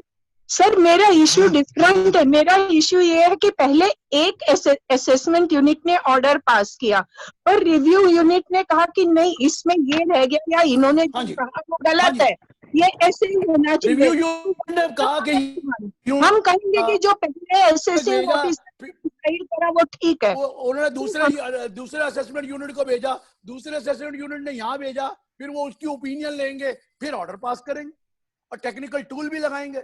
अब देखिए सर, गलतियां तो कोई भी इंसान कर सकता है, गलती तो यहाँ भी हो सकती है। सर एक क्वेश्चन है, अगर असेसमेंट यूनिट सबकी अपनी अपनी चीज में आ गया और सबको अपॉर्चुनिटी, एक रह गई जो मैंने कहा उनको कि टेक्निकल यूनिट में भी अपॉर्चुनिटी और भी घट देनी चाहिए, क्योंकि हमने जाकर अपना केस प्रेजेंट करना है तो टेक्निकल यूनिट को भी तो करना चाहिए हमें। वहां दिया नहीं हुआ, वो ला रहे हैं, सिस्टम को इंप्रूव करेंगे, सजेशन मांग रहे हैं कि वेयर यू वांट सजेशन, क्योंकि रिव्यू के साथ तो हो जाएगा, एक टेक्निकल के साथ हमारी दिक्कत आ रही है।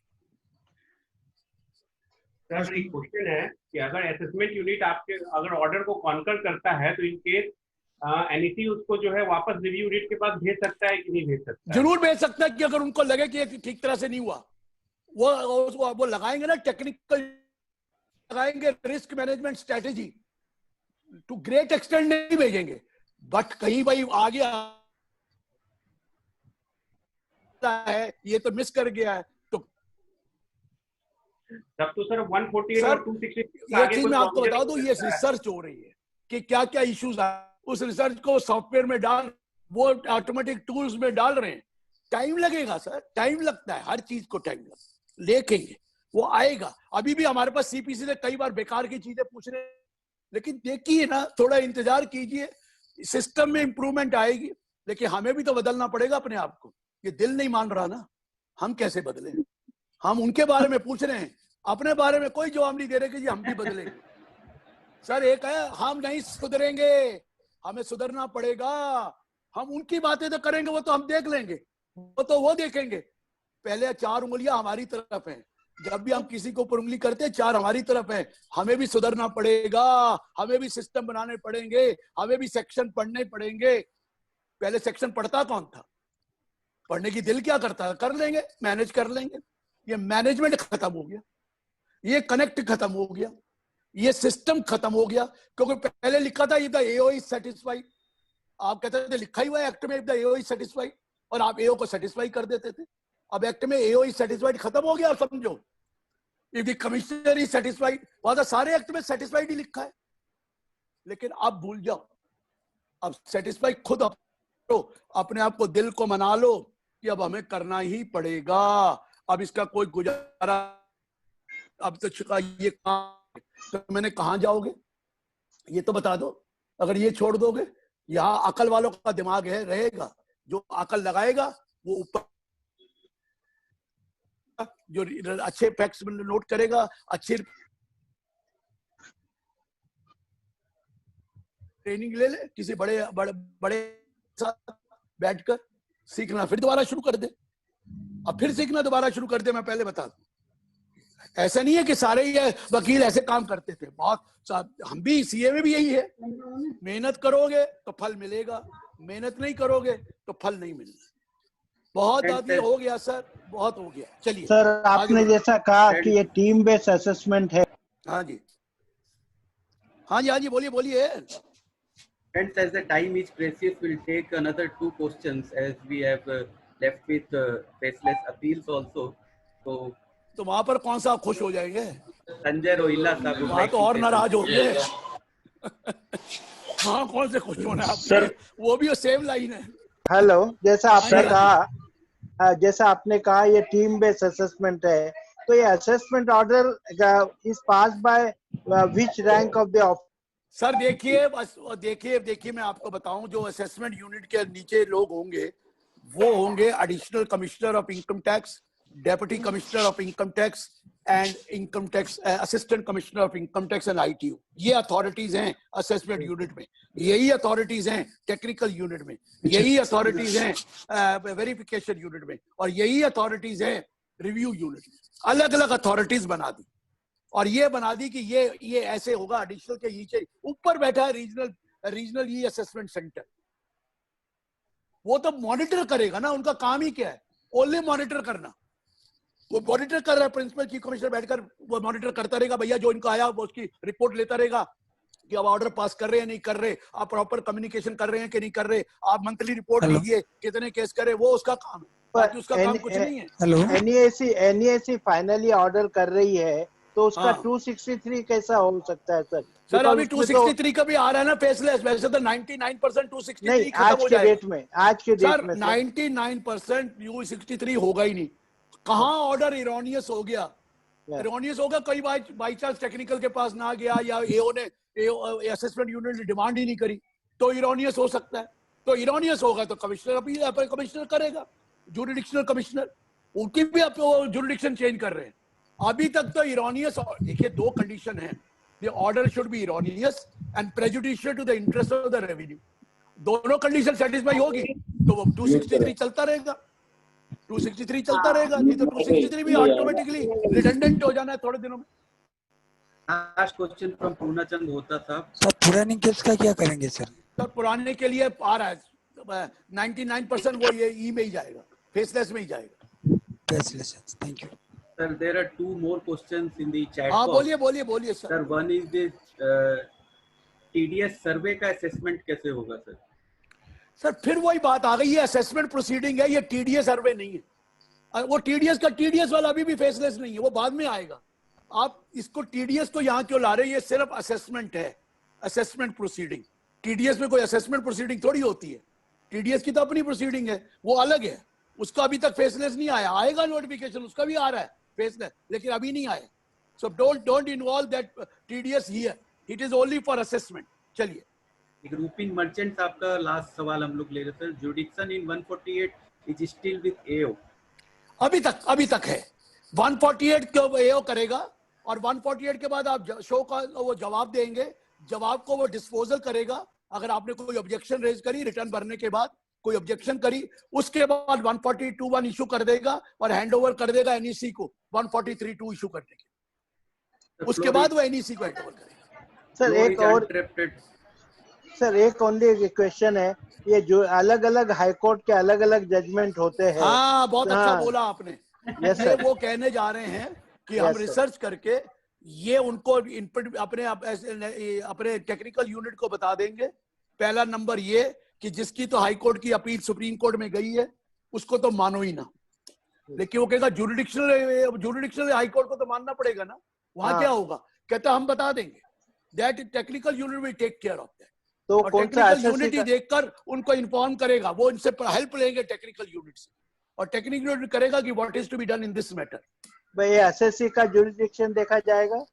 हाँ जी, और क्या, ऑब्वियसली जुरिडिक्शन आपका है, जुरिडिक्शन जो है आप असेसमेंट का जुरिडिक्शन फेसलेस हो गया, अब मतलब जुरिडिक्शनल लेस हो गया, लेकिन आपका जुरिडिक्शन तो है ना, असेसिंग ऑफिसर तो जुरिडिक्शनल है आपका, वो जुरिडिक्शन आपका होगा। Right sir, thank you sir. The floor is now uninterrupted. Back to you for the चलिए सर वापस आप appeal. अब जैसे प्राइम मिनिस्टर ने प्रॉमिस किया था, उसी दिन 1 बजे 25 अगस्त 2020 को उन्होंने 2 नोटिफिकेशन निकाल दिए। हालांकि अमेंडमेंट तो लाए थे फाइनेंस एक्ट 2020 में, इन सेक्शन 250 और 3 सबसेक्शन डाले थे, 6B, 6C, 6D, बिल्कुल डिट्टो जैसे उसके लिए डाले थे असेसमेंट। क्या लिखा है, the central government may make a scheme by notification in the official gazette for faceless to impart greater efficiency or accountability or what you call this, to avoid interface between the SSC and the commissioner appeal to the extent it is possible, वो हटा देंगे। और to have functional specialization, और also कह दिया इसका होगा appeal should be faceless appeal with dynamic jurisdiction। डाला वो सेक्शन पहले का डल गया हुआ है 256 से दिया, कौन कौन से सेक्शन नहीं लगेंगे, will be subject to certain modification, certain amendment, certain. अब निकाल दिया नोटिफिकेशन नंबर 76, 25 of September 2020। क्या कह दिया, this scheme may be called national, this scheme may be called faceless appellate scheme. Faceless appellate, faceless होगी, faceless appellate scheme. And the board may constitute one, उसका नाम क्या रखा था सुनिए, National Faceless Appellate Center. National Faceless Appellate Center, NFAC. उसका नाम ये अब ये नहीं है, नेशनल फेसलेस अपीलेट सेंटर ये बनाया जाएगा और फेसलेस अपीलेट सेंटर, उस नेशनल फेसलेस अपीलेट सेंटर के साथ regional faceless appellate centre, regional faceless appellate centre भी उसके नीचे बनाएंगे appellant units, appellant units, specific appellant unit, any appellant unit as it deemed necessary, वो appellant unit बन जाएंगे। क्लियर हो गया सर? आपने appellant unit बना दिए, बात खत्म हो गई, बन रहे appellant unit without any jurisdiction, jurisdictional appellant unit। Commissioner अब क्या करा, appellant unit में कमिश्नर वन और more than one commissioner appeal होगा, वो कंसल्टेंट भी अपॉइंट कर सकते हैं, बाहर से कंसल्टेंट भी अपॉइंट कर सकते हैं ये वाले, और उसमें वो होंगे किसमें, अपीलेट यूनिट में। कंसल्टेंट आउटसाइड कंसल्टेंट भी हो सकते हैं, असेसमेंट में भी, और यहां भी डाल दिया अपील में भी आउटसाइड कंसल्टेंट। कल आप भी उसके आपको बना देंगे अपीलेट यूनिट के कंसल्टेंट, कंसल्टेंट पैनल में बनाकर वो कंसल्टेंट भी ले लेंगे। अब क्या आएगा, आपने अपील फाइल करी, करते हैं पोर्टल में कर दीजिए, आपने अपील फाइल कर दी, नेशनल अपीलेट सेंटर जब अपील फाइल हुई तो उसको देखेगा और उस अपील को वो ऑटोमेटेड एलोकेशन सिस्टम से किसी भी अपीलेट यूनिट को भेज देगा, किसी भी अपीलेट यूनिट को भेज देगा, anywhere in India. Appellate unit वो उस अपीलेट यूनिट को भेज दिया उसने, वही शुरू हो गया। जैसे वन उसको भेजा था कि भाई तू अपीलेट यूनिट के पास केस आ गया, अब अपीलेट यूनिट क्या करेगा, अपीलेट यूनिट ने देख रहा है कि भैया ये केस आया मेरे पास, इसमें मुझे ये एविडेंस चाहिए, ये इंफॉर्मेशन चाहिए, ये डॉक्यूमेंट चाहिए ना उसको भी, तो अपीलेट यूनिट को वो लिख के देगा किसको, नेशनल फेसलेस अपीलेट सेंटर, कि मुझे एसएससी से या अदर देन दैट एसएससी किसी पर्सन से ये वाली एविडेंस चाहिए, ये इंफॉर्मेशन चाहिए, ये डॉक्यूमेंट चाहिए। उसने लिख के कम्युनिकेशन इलेक्ट्रॉनिकली कर दिया, national faceless appellate centre then will write to the assessee to provide that information, or write to any other person to provide that information, to provide those documents, to provide those evidences. वो उनको लिखेगा within the time specified, वो time specified में और extended time as में भी extended. आप वो इंफॉर्मेशन देंगे, डॉक्यूमेंट्स देंगे, एविडेंस देंगे electronically to national faceless appellate centre. National faceless appellate centre के पास आया, वो इसको फॉरवर्ड कर देंगे उस कंसर्न्ड अपीलेट यूनिट को, दैट स्पेसिफिक अपीलेट यूनिट को वो भेज दिया जाएगा। लीजिए ये इंफॉर्मेशन, ये डॉक्यूमेंट, ये एविडेंस आए। अब उनको कुछ नेशनल ई असेसमेंट सेंटर से कोई रिपोर्ट चाहिए, कोई ऑर्डर चाहिए, या कोई असेसिंग ऑफिसर से चाहिए। आप कहेंगे असेसिंग ऑफिसर को यूज कर दिया, सर जहां फेसलेस नहीं है वहां तो असेसिंग ऑफिसर से लेना पड़ेगा ना। जैसे सेंट्रल चार्ज का केस है या इंटरनेशनल टैक्सेशन का केस है, वो तो अभी भी फेसलेस है, फेसलेस नहीं है, तो वहां तो असेसिंग ऑफिसर ही करेगा। तो असेसिंग ऑफिसर और नेशनल ई असेसमेंट सेंटर को लिखेंगे कि मुझे ये रिपोर्ट चाहिए, मुझे ये ऑर्डर चाहिए, मुझे ये चीज करनी।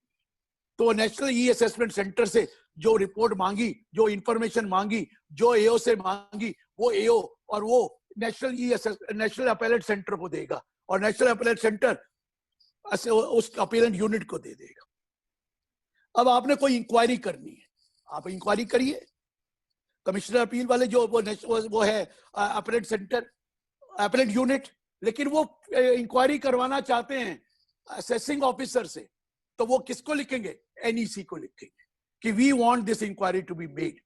तो वो इंक्वायरी करवाने के लिए फिर एनईसी लिखेगा अलॉट करेगा टू द जुरिडिक्शनल एओ और टू द असेसिंग ऑफिसर कि भैया ये इंक्वायरी करके दो इस केस के बारे में, क्योंकि अब रिकॉर्ड किसके पास है? ऑर्डर होने के पास। रिकॉर्ड तो जुरिडिक्शनल एओ के पास है, रिकॉर्ड उसके पास थोड़ी है एनईसी के पास। तो एनईसी ने लिख के दे दिया जुरिडिक्शनल एओ को that this inquiry they want, this information they want, this thing they want, please submit that, do that inquiry and submit to us. जो भी रिमांड रिपोर्ट होती है, आपको समझ में आ गया ना कि वो करो, और वो नेशनल ई को देंगे, नेशनल ई स्टेटमेंट उसको फॉरवर्ड कर देगा। अगर वो एओ को दे रहा है तो एओ फॉरवर्ड कर देगा। ये आ गई। अब आपकी अपील है, आपने अपील फाइल करी है, अगर तो अपील ऑन टाइम है तो वो तो एक्सेप्ट कर लेंगे, अगर डिले है तो कौन कंडोन करेगा? नेशनल असेसमेंट सेंटर को कोई लेना देना नहीं है। नेशनल असेसमेंट अपीलेंट सेंटर ने वो अपील फॉरवर्ड कर दी है अपीलेंट यूनिट को। अब अपीलेंट यूनिट देखेगा, ऑन टाइम है तो प्रॉब्लम नहीं है।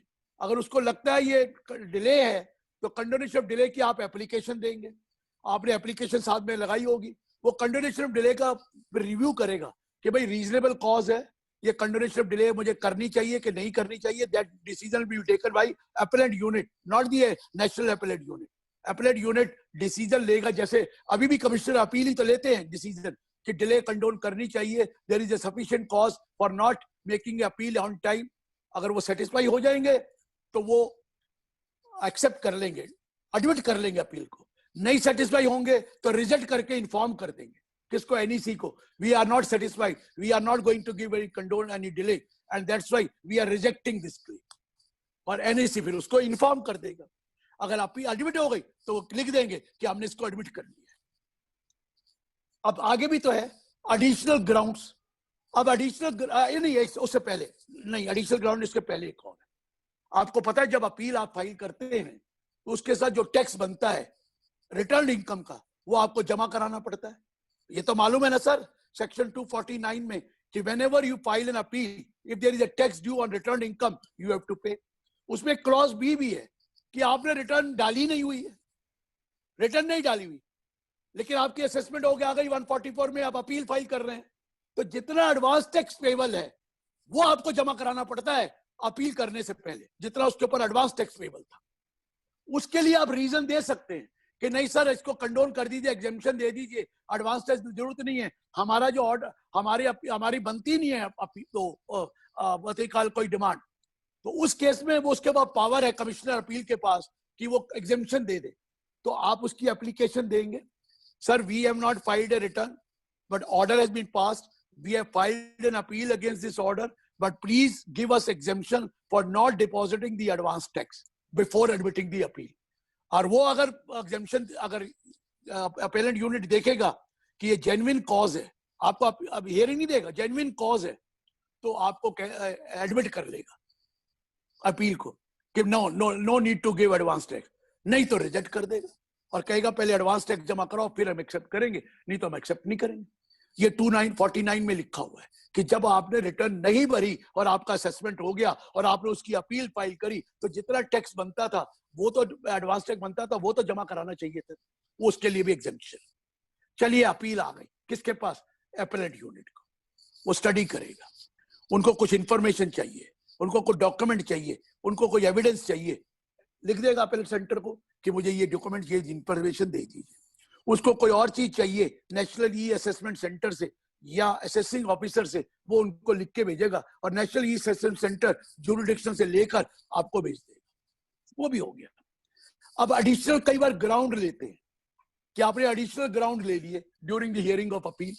अब एडिशनल ग्राउंड के लिए भी एडमिट करना होता है कि भाई वो एडमिट करे ना करे एडिशनल ग्राउंड, तो वो अपॉर्चुनिटी ऑफ बीइंग हर्ड देगा। लेकिन जो एडिशनल ग्राउंड होंगे उसके लिए वो पूछेगा नेशनल ई असेसमेंट सेंटर को कि अपने असेसिंग ऑफिसर से पूछ के बताओ या जुरिडिक्शनल वाले से पूछ के बताओ कि ये एडिशनल ग्राउंड एडमिट करें या ना करें, kindly let us know what is their opinion. वो अपनी ओपिनियन देंगे कि एडिशनल ग्राउंड को एक्सेप्ट नहीं करना चाहिए क्योंकि इसका असेसमेंट ऑर्डर तो हो चुका है, please don't accept the additional ground. तो एडिशनल ग्राउंड की रिपोर्ट वो कर देगा एनईसी या वो कर देगा आपका असेसिंग ऑफिसर, और वो रिपोर्ट भी भेज दी जाएगी किसको? नेशनल ई अपीलेंट सेंटर के थ्रू असेसमेंट अपीलेंट यूनिट को। अपीलेंट यूनिट को एडिशनल ग्राउंड की ऑब्जेक्शन ऑफिस की आपकी भी आ गई एसएससी ने भी अपनी रिप्रेजेंटेशन दे दिया, उन्होंने भी अपना दिमाग लगाया और आपकी एओ का ऑब्जेक्शन भी आ गया, नेशनल ई असेसमेंट के सेंटर के थ्रू ऑब्जेक्शन भी आ गया। अब now they will have to pass order whether to accept additional ground or not to accept them. If they admit it, they will admit the additional order and intimate the National ESS, National Appellate Center, वो आगे inform कर देगा कि हमने आपके additional ground accept कर लिए, reject करने तो रिजेक्ट कर देगा, वो एसएससी को इन्फॉर्म कर दिया जाएगा। अब एक एडिशनल ग्राउंड होता है, अब एक एडिशनल एविडेंसेस भी तो होते हैं, that is additional ground of appeal, now it is additional evidence. अब आपने एडिशनल एविडेंस देने, अब आप एडिशनल एविडेंस सबमिट करना चाहते हैं, नेशनल ई असेसमेंट को आपने एडिशनल एविडेंस दे दिए, नेशनल अपीलेट सेंटर उसको असेसमेंट अपीलेट यूनिट को दे देगा, अपीलेट यूनिट फिर देखेगा ये एविडेंस आए हैं, उसको स्टडी करेगा, एक्सेप्ट करने नहीं चाहिए या नहीं चाहिए, फिर उनकी रिपोर्ट मांगेगा, रिपोर्ट असेसिंग ऑफिसर की थ्रू एनईसी और जुरिडिक्शन की कि सर हमें ये बताइए कि ये एडिशनल एविडेंस है, शुड आई एडमिट और शुड आई नॉट एडमिट। आपकी ऑब्जेक्शन ले रहा है ना भैया, असेसिंग ऑफिसर की ऑब्जेक्शन तो लेनी है, जुरिडिक्शन वाले की वो ऑब्जेक्शन आपने फाइल करी, वो अपीलेट यूनिट को आएगी, अब ऑब्जेक्शन फाइल हो गई, अब डिसीजन लेगा टू एक्सेप्ट एडिशनल एविडेंस और not to accept. Opportunity of being heard भी दे सकता है, आपको भी, डिपार्टमेंट को भी अपॉर्चुनिटी ऑफ बीइंग हर्ड देगा, आपको भी, एसएससी को भी और डिपार्टमेंट को। Why should not be accepted, why should it be accepted? Department कहेगा please don't accept it, hearing देगा, वो कहेगा अपीलेट सेंटर, वो कहेगा SSC this evidence should be accepted, this ground should be accepted, appeal देगा, hearing देगा, department को भी हियरिंग देगा और हियरिंग देके फिर डिसीजन लेगा कि एक्सेप्ट करना है कि नहीं करना एडिशनल एविडेंस, वो देकर एक्सेप्ट कर लेगा या कर लिया आपने। अब आपके पास एडिशनल एविडेंस भी आ गए, आपके पास पूरी इंफॉर्मेशन भी आ गई, आपके पास रिपोर्ट भी आ गई, आपके पास असेसिंग ऑफिसर से रिपोर्ट भी आ गई, आपके पास एनईसी से भी रिपोर्ट आ गई, आपके पास सारी चीजें आ गई। अब अपील वाले ने ऑर्डर पास करना है, अब अपील वाला ऑर्डर पास करेगा, ड्राफ्ट ऑर्डर, ड्राफ्ट ऑर्डर। अगर कोई पेनल्टी इनिशिएट करनी है तो पेनल्टी भी इनिशिएट कर देगा और वो ड्राफ्ट ऑर्डर बनाकर नेशनल अपीलेट सेंटर को भेज देगा, फेसलेस अपीलेट सेंटर को भेज देगा। वो ड्राफ्ट ऑर्डर आया, फिर वही नेशनल अपीलेट सेंटर अपने टेक्निकल टूल्स लगाएगा, रिस्क मैनेजमेंट स्टडी बनाएगा, फिर देखेगा कि यार इसमें तो कोई चेंज नहीं है, उसने अपील्ड कर दी अपील, अगर अपील अपील्ड हो गई और वो कंकर कर रहा है national on the basis of risk management और दैट, तो वो ऑर्डर बनाकर भेज देगा किसको, एसएससी को, एसएससी को भेजेगा, कॉपी उसको भेज देगा जुरिडिक्शनल कमिश्नर को। अगर वो देखता है, अगर वो देखता है कि भैया ये तो इसमें ड्राफ्ट ऑर्डर में उसने कोई मॉडिफिकेशन मांगी है, अपीलेट यूनिट कहता है इसमें तो एनहांसमेंट होनी चाहिए, इसमें तो रिफंड रिड्यूस होना चाहिए, इसमें तो एनहांसमेंट ऑफ इनकम होनी चाहिए या पेनल्टी लगनी चाहिए, वो लिख के देगा ना, तो वो फिर वो कॉपी भेजेगा उसकी जो भी शो कॉज आया, एक शो कॉज इशू करेगा एसएससी को और उसकी कॉपी भेजेगा नेशनल ई असेसमेंट सेंटर को to be forwarded to the jurisdictional AO commissioner और एक कॉपी भेजेगा असेसिंग ऑफिसर, फिर वो अपना रिप्लाई फाइल करेंगे, फिर वो एक पर्सनल हियरिंग होगी और फिर होने के बाद ये जजमेंट आ गई कि देखिए ये अनाउंसमेंट थी। अगर उनको लगता है नेशनल अपीलेट सेंटर को कि भाई इसको किसी और अपीलेट यूनिट को भेजना है तो किसी और को भी भेज सकते हैं, अगर कोई रिव्यू करने के लिए they can send it to another appellate unit for review और रिव्यू करके उसके ओपिनियन मांग सकते हैं। अपीलेट यूनिट होंगे डिफरेंट, उसको रिव्यू के लिए भेज देंगे और रिव्यू का जो आएगा उसके बाद जो आएगा वो सजेशन फिर आपको शो काज देंगे, उसको देंगे और फिर उसके बाद ऑर्डर पास होगा। समझ रहे हैं सर? प्रोसीजर वही है जो असेसमेंट में है, जहां जहां वर्ड असेसमेंट था वहां अपीलेट कर लीजिए, यहाँ additional ground, additional evidence, additional I said issue और पर्सनल हियरिंग वही होगी, फेसलेस पर्सनल हियरिंग, और फिर ऑर्डर पास कर दिया जाएगा। ऑर्डर पास करके कॉपी भेज दी जाएगी और भेजकर आपको दे दिया जाएगा, एसएससी को आ जाएगा। अब एसएससी ने आईटीएटी में अपील फाइल करनी है। अब आईटीएटी कोई रिमांड करता है केस, आईटीएटी कर सकता है ना रिमांड एओ को दोबारा, तो आईटीएटी जो भेजेगा ना वो नेशनल अपीलेट सेंटर उसको भेजेगा नेशनल ई असेसमेंट सेंटर को, वो आगे देंगे कि किसको जाकर रिमांड करवा, किसको से करवाना है। अब वो भी आ गया है, नेशनल ई असेसमेंट सेंटर के पास आएगी, ITAT भेजेगा या हायर कोर्ट, जो भी डाउनलाइन लाइन होगा उनको भेजेगा, और वो फिर आगे अलॉट करेंगे कि इसको भैया इसकी रिमांड आई है, इसको असेसमेंट करो दोबारा। ये चीजें उन्होंने डाल दी है। और इसी वजह से जो सेक्शंस थे 77 नोटिफिकेशन में, जो भी रिलेटेड सेक्शन थे उसको मॉडिफाई कर दिया, अडॉप्शन कर दिया, और ये कह दिया it will be subject to such modification, such assessment, such as are required. तो ये भी आ गया सर असेसमेंट यूनिट का, अपेलेट यूनिट का। तो इसमें तो दो ही है, national appellant faceless appellant centre, regional e appellant centre under the jurisdiction of principal commissioner of the chief commissioner, और उसके नीचे अपीलेंट यूनिट, और अपीलेंट यूनिट में कमिश्नर अपील होगा, और कमिश्नर अपील होगा एक या एक से ज्यादा, और वो ये अपील को हियर करेंगे faceless. Opportunity of being heard दोनों को दी जाएगी, दोनों को, डिपार्टमेंट को भी और एसएससी को भी, both will take seek the opportunity of being heard. Cross भी हो सकता है, क्रॉस वेरिफिकेशन भी वही करेगा अगर करना है, फेसलेस होगा। ये मैंने आपको बता दिया, ये चीजें अपीलेट सेंटर की हुई। तो ये भी बारे में जो पूछना है तो पूछिए। ये कौन से अपील जाएगी सर? सारा अपील जो भी पेंडिंग है आज के डेट में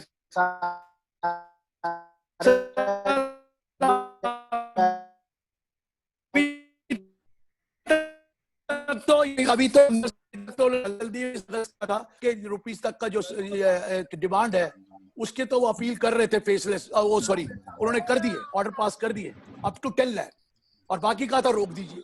अप टू 10 लाख के तो कर दिए थे ऑर्डर पास, आपने करवा लिए होंगे मुझे पता है।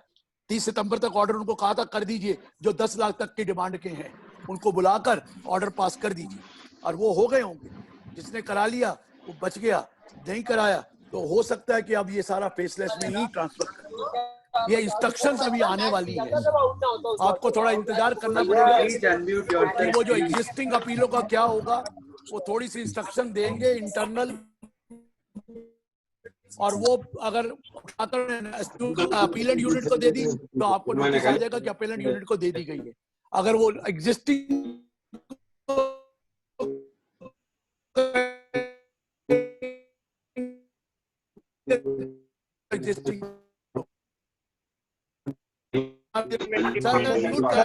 जो बात नहीं कर रहे हैं, डिमांड रिपोर्ट के पीछे वो बिलो 10 लाख का केस पेंडिंग है अभी तक सीआईडी अपील में।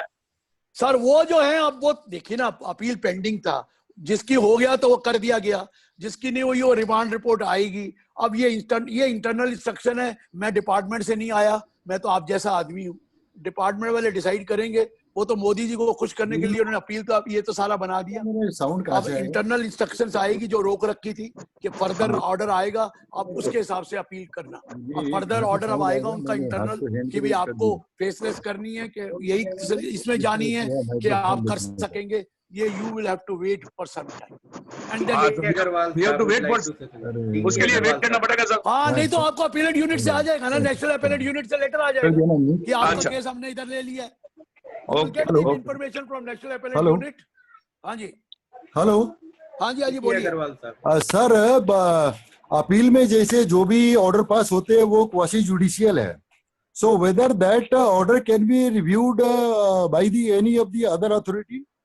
वो अपीलेट यूनिट ही कर रहा है सर, कोई और नहीं कर रहा, उन्हीं के पैरेलल कर रहा है, उनको रिव्यू कराते तो है। यहाँ तो एक्चुअल में क्या है, जहाँ जुडिशियल अथॉरिटी आ जाता है सर, हमने कोई जुडिशियल अथॉरिटी में कमिश्नर को नहीं कहा है, हमने तो उसी लेवल के अपील वाले को कहा कि रिव्यू कर, आप देख लीजिए तो कंकन कर लो। अगर कोई उसमें नजर आ रहा है टेक्निकल टूल्स में कि कोई चीज रह गई है तो वो टेक्निकल कंसल्टेंसी भी ले सकते हैं। अरे वो आएगा सर, ये तो करना पड़ेगा सर। मेरा एक छोटा सा सर सुनिए तो सही मेरी बात। आप वकील है, मैं चार्टर्ड अकाउंटेंट हूँ, मैं वो पढ़ तो जो लॉ में लिखा है और वो में नहीं लिखा हुआ है, तो वो मुझे आता नहीं है कि लॉ में क्या नहीं लिखा हुआ। तो वो वकील कॉन्स्टिट्यूशन वैलिडिटी कह दे कि वहां पर कह रहे हैं ये क्वासी है, इसमें ये कैसे हो सकता है, तो कोई सुप्रीम कोर्ट उसको स्टक डाउन कर दे। मेरे को इतनी समझ नहीं है, मैं तो जो सरकार कहती है मान लेता हूँ।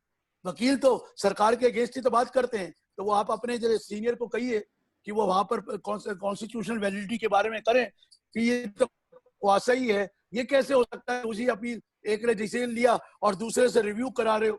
पूछ लीजिए सर, पूछ लीजिए। मैं तो जो वो कहते हैं तथ्य को कहते मानना पड़ेगा हमें।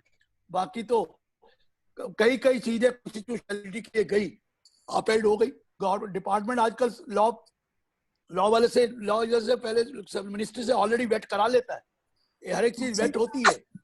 हो सकता है उन्होंने कंसल्ट किया हो, आपको लगता है क्वासी को चीजें हैं, तो please you are free to go for any constitutional validities, SLP और रिट जो भी करना है कर लीजिए। संजय अनवर साहब would like to speak something. Sanjay Anwar साहब कुछ बोलेंगे। संजय शर्मा जी शायद कुछ बोलना चाहते हैं। बोलिए जी Sanjay ji. Sanjay Sharma ji, sorry. Any other, we'll take last two questions if anybody would like to discuss on faceless appeals. Sir मैंने कहा था ना आंसरलेस हो जाएंगे, चीजें वही हैं। अब दिल नहीं मान रहा है, मनाना तो पड़ेगा, अब क्या कर सकते हैं। 25 तारीख से आ गया, अब इंटरनल इंस्ट्रक्शन के लिए इंतजार कर लीजिए कि वहां से क्या ऑर्डर आते हैं एग्जिस्टिंग अपील के और न्यू अपील के। You wait for some time and you will come to know. Kakda ji मुझे कह रहे हैं ये क्या करवा दिया, मैंने क्या कराया सर? काकड़ा जी मेरे हाथ में कुछ है ही नहीं। आरडी काकड़ा जी मुझे कई दिनों से कह रहे हैं ये क्या करवाए जा रहे हैं, क्या करवाए जा रहे हैं। सर मेरे हाथ में नहीं है, मोदी जी से पूछिए। गौतम जी मेरे हाथ में कुछ नहीं है। Final last question. गिरीश साहब, वो जो नोटबंदी में जो 60% और 25% है अपील ऑर्डर पास करके भेजे हैं, उसमें कुछ रिलीफ मिलेगा? सर देखिए मैं आपको बताऊं, उसमें एक गलती इन्होंने बहुत बड़ी करी है। और वो सबसे बड़ी गलती क्या है कि एक तो उन्होंने आपने अगर उसको इनकम दिखा दिया है और आपके प्रॉफिट लॉस में जमा कर लिया है तो डबल थोड़ी होगा, डबल तो नहीं होगा ना। एक जगह इनकम मान लिया आपने, नेट प्रॉफिट मान लिया, इनकम में ले लिया, तो दोबारा पूरा का पूरा कैसे उसने एड बैक कर दिया? जितने भी डिमोनेटाइजेशन के ऑर्डर हुए हैं वो कन्वेंशनल ऑर्डर सभी ने एक ही तरह से करे। पहली बार जिंदगी में देखा है हर जुरिडिक्शन में एक ही तरह के ऑर्डर है। ऊपर से इंस्ट्रक्शन आई थी सारी ऐड कर दो, कुछ पूछो ही नहीं। अरे मैंने कहा सर उसने ऑलरेडी तो वो इनकम दिखा रखी है। कहता दिखाई होगी वो अलग। उसने क्या किया 44 एडीए में इनकम दिखा दी, 50% तो इनकम दिखा रखी है। हमने तो वो अलग ही जोड़ देना, जितना भी आपने पैसे जमा कराए वो अलग और प्लस वो जो आपने एडमिट कर लिया वो भी और वो भी। ये तो रिलीफ मिलेगा ही मिलेगा सर। ये तो बेवकूफी वाले ऑर्डर पास हुए हैं। ये रिलीफ तो अपील वाले को देना ही पड़ेगा, but not to a great extent. इतना जरूर दे देंगे, डबल नहीं करेंगे, पर वो डबल तो पॉसिबल ही नहीं। वो 60% 25% वो तो बढ़ना पड़ेगा। वो तो लगेगा सर, वो उसका तो कोई इंतजाम। I want to salute you, sir. वो तो नहीं लगे। अभी तो मैंने उनको कहा था आगे से तो ठीक कर दो, वो अभी तो आगे से भी नहीं कर रहे। सर हेलो सर, उनको sir I want to salute you. Without piece of paper आप इतना पूरा इनकम टैक्स लॉ बोल देते हो। तभी तो मुझे गाली देते हैं कि आप ही ने बनाया, तो आपको पता। अरे साहब आप तो 6 घंटे बोल देते हैं, गिरीश जी के बारे में मालूम नहीं है। विदाउट पेपर क्या सर? एक पालके वाला साहब बोलते अभी आपको सुनता हूँ सर। मैं पेपरलेस हूँ सर। मुझे पेपरलेस स्पीच है, वो फेसलेस असेसमेंट करेंगे। मैं पेपरलेस स्पीच तो देते ही रहूंगा, आदत पड़ जाती है सर। ये तो कोई भी कर सकता है, ऐसा कुछ नहीं है, ऐसा कुछ नहीं है। अरे साहब आप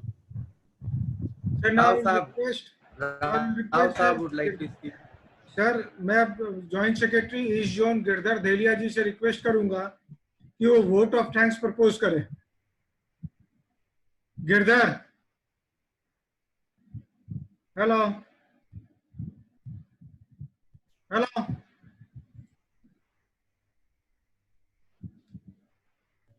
हेलो। एंडी शाह साहब, chairman Sanjay ji Sharma from New Delhi. Sir Girish Ahuja साहब ने आज हमको बताया जो कुछ फेसलेस असेसमेंट स्कीम में नोटिफाई किया सरकार ने, और फेसलेस अपील स्कीम में भी नोटिफाई किया। हम लोगों ने जो सुना, जो फेसलेस असेसमेंट स्कीम है वो 1 से 1.5 महीने जस्ट पुराना ही है, और फेसलेस अपील तो अभी जस्ट 25 तारीख को नोटिफाई हुआ है। बट जैसे और लोगों ने भी कहा कि सर फेसलेस सब कुछ हो गया है, बट सर जो है पेपरलेस और बिना पेपर देके बिना कुछ करे ये सब कुछ हम लोग इतनी तरीके से सुन पाते हैं, लगता है हमको कि हम क्लासरूम में ही है। बट फिर हमें आश्चर्य नहीं होता जब इनसे हम गिरीश आहूजा साहब से सुनते हैं बजट के अनाउंसमेंट के बाद दूसरे ही दिन 24 घंटे में या फिर 6-8 घंटे में भी लोग सेमिनार रख देते हैं और पूरा का पूरा बजट गिरीश आहूजा साहब एकदम क्लासरूम की तरफ फाइन लाइन सब सारे बताते रहे। और गिरीश आहूजा साहब की खासियत ये है कि इन्होंने ये भी बताया कि क्या होने वाला है और क्या होगा और 2021 में क्या होगा और 1 अप्रैल 21 के बाद देखना क्या होगा। सर वो जो नया लॉ आ गया है सर, मैं अगर गलत नहीं 42B 144B 157B, अरे सर बी हो गया सब। सर अगर मैं गलत नहीं हूँ तो इसीलिए लोग आपको गुरुजी के नाम से पुकारते हैं और जब गुरुजी बोलते हैं तो 2 लाइनें मेरा मन बहुत करता है आपको बोलने के लिए कि गुरु गोविंद दो खड़े काके लागू पाए बलिहारी गुरु आपने गोविंद दियो बताए। नहीं ये बोलिए मोदी जी मिलाओ सर अब गुरु मोदी जी मिला है। मोदी जी ने जो कह दिया वो मानना पड़ेगा सर, लेकिन heads up to this man. कुछ भी है हिम्मत तो करिए ना सर, कुछ भी है ऑड्स के बाद हिम्मत तो करिए ना। हमें आज बुरा लग रहा है, मैं आपको बता रहा हूँ, जमाना बदल चुका है, हमें बुरा लग रहा है, लेकिन थोड़े दिनों में आप खुद कहेंगे अच्छा हुआ, जो भगवान करता है अच्छे के लिए करता है। अब वक्त बदल चुका है और वक्त के हिसाब से चलना चाहिए। जो वक्त के हिसाब से नहीं चलेगा उसको मुश्किल पड़ जाएगी। Please have to now go for the systems. It's all सब कुछ सिस्टम डेडिकेट हो गया। अब क्यों हम आप लोगों को परेशान अपने आप को कर रहे हैं? कोई तरीके मत सोचो, अब तरीके खत्म हो गए, तो इसलिए दिमाग अपना पढ़ाई में लगाओ। मतलब ये जो भी आपने आंसर देने हैं रिप्लाई उसमें लगाइए, प्रेजेंटेशन में लगाइए, स्किल को आप शार्पन करिए। अब मुश्किल नहीं है, कॉन्टेक्ट को शार्पन करना बेकार हो गया। अब स्किल एक नई आर्ट आपको डेवलप करनी पड़ेगी और दैट डेवलप करके आप खुद कहेंगे कि वैल्यू दिमाग की हो गई। जो वैल्यू दिमाग की नहीं थी वो अब दिमाग की वैल्यू हो गई। उसकी इज्जत होगी जिसको नॉलेज है, और होनी भी चाहिए। जिसको नॉलेज है उसकी इज्जत। तो ये थोड़े दिनों में हमें अभी बुरा लग रहा है, मुझे भी लग रहा है। मैं तो 100 चूहे खा के बिल्ली हज को जा चुका हूँ।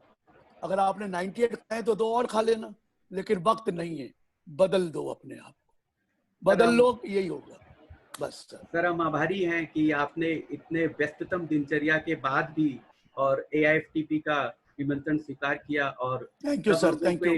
एक गुरु की तरह सबको आके और पढ़ाई कराई। जैसे आपने कहा कि अब ट्रेनिंग लेनी पड़ेगी, तो वो ट्रेनिंग सब लोगों ने आपसे स्टार्ट कर दी है सर। चलिए sir, thank you very much. जैसा मैंने कहा जैसा मैंने कहा कि गुरु जब है तो आप पेरेंटल फिगर हैं, तो पेरेंटल फिगर को मुझे फॉर्मल वोट ऑफ थैंक्स बोलने बोला गया है, बट एक गुरु को थैंक्स कैसे बोला जा सकता है?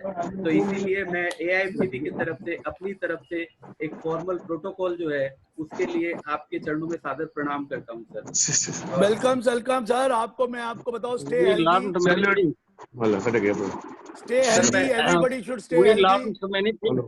भगवान पे विश्वास कीजिए, ऊपर वाला जो करता है हर चीज अच्छे के लिए करता है, इसलिए कोई फिक्र नहीं है। अगर कोरोना आया तो भी फिक्र नहीं करना है, और आगे भी फेसलेस असेसमेंट आया तो फिर भी कोई नहीं है। जब कोरोना भुगत लिया तो फेसलेस असेसमेंट क्या चीज है, हो जाएगा सब। धन्यवाद, थैंक यू वेरी मच। इसी के साथ आशा करते हैं कि आगे भी कभी जब भी हमको दरकार पड़ेगी हमेशा अवेलेबल रहेंगे। Thank you sir, thank you. Sir इसी के साथ मैं धन्यवाद देना चाहता हूँ संदीप जी गाड़ोदिया जी को, RT काकरा जी को, विवेक अग्रवाल जी को, ND साहा जी को, संजय जी शर्मा जो इंस्ट्रूमेंटल थे इस प्रोग्राम को हमारे गुरु जी को हमारे तक पहुंचाने के लिए, आनंद जी बसारी जी को, former national secretary, M Srinivasa Rao, doctor deputy national president, Smit Saurabh ji Patna से, संजीव अनवर जी, हरि पटेल जी रांची से, मैडम प्रेमलता बंसल जो पास्ट प्रेसिडेंट हैं, अनिल कुमार श्रीवास्तव जी, आनंद टिबड़ेवाल जी कोलकाता से, doctor Ranjit Padi from Orissa, कमल जी जैन जो फॉर्मर सेक्रेटरी है ईस्ट जोन के, और गणेश जी पुरोहित को जो हमारे पास्ट प्रेसिडेंट है, और सिलीगुड़ी से DK अग्रवाल जी, इन सबको, और इसके अलावा 300 से ज्यादा पार्टिसिपेंट आज जो ज्वाइन किए उन सबको AIFTP ईस्ट जोन की तरफ से बहुत बहुत धन्यवाद और गुरुजी के चरणों में फिर से सादर नमन प्रणाम। धन्यवाद सर, सबको बहुत बहुत धन्यवाद। Thank you, take care sir, thank you. नमस्कार नमस्कार नमस्कार नमस्कार, ठहरिए, नमस्कार गुरुजी, नमस्कार नमस्कार सर, नमस्कार नमस्कार, बहुत नमस्कार साहब, सबको प्रणाम। फ्रॉम भुवनेश्वर। 2 मिनट सभी चाहते हैं आपको प्रणाम करने का और फिर आप मैं भी प्रणाम करता सर, मैं भी प्रणाम करता हूँ। आजकल मैंने प्रणाम रामदेव जी से पूछा था, प्रणाम गुरुजी। रामदेव जी से पूछा कि सर ये प्रणाम, वो मेरे को प्रणाम करते जब भी मैं फोन करता हूँ या वो फोन करते हैं, तो उन्होंने कहा, मैंने कहा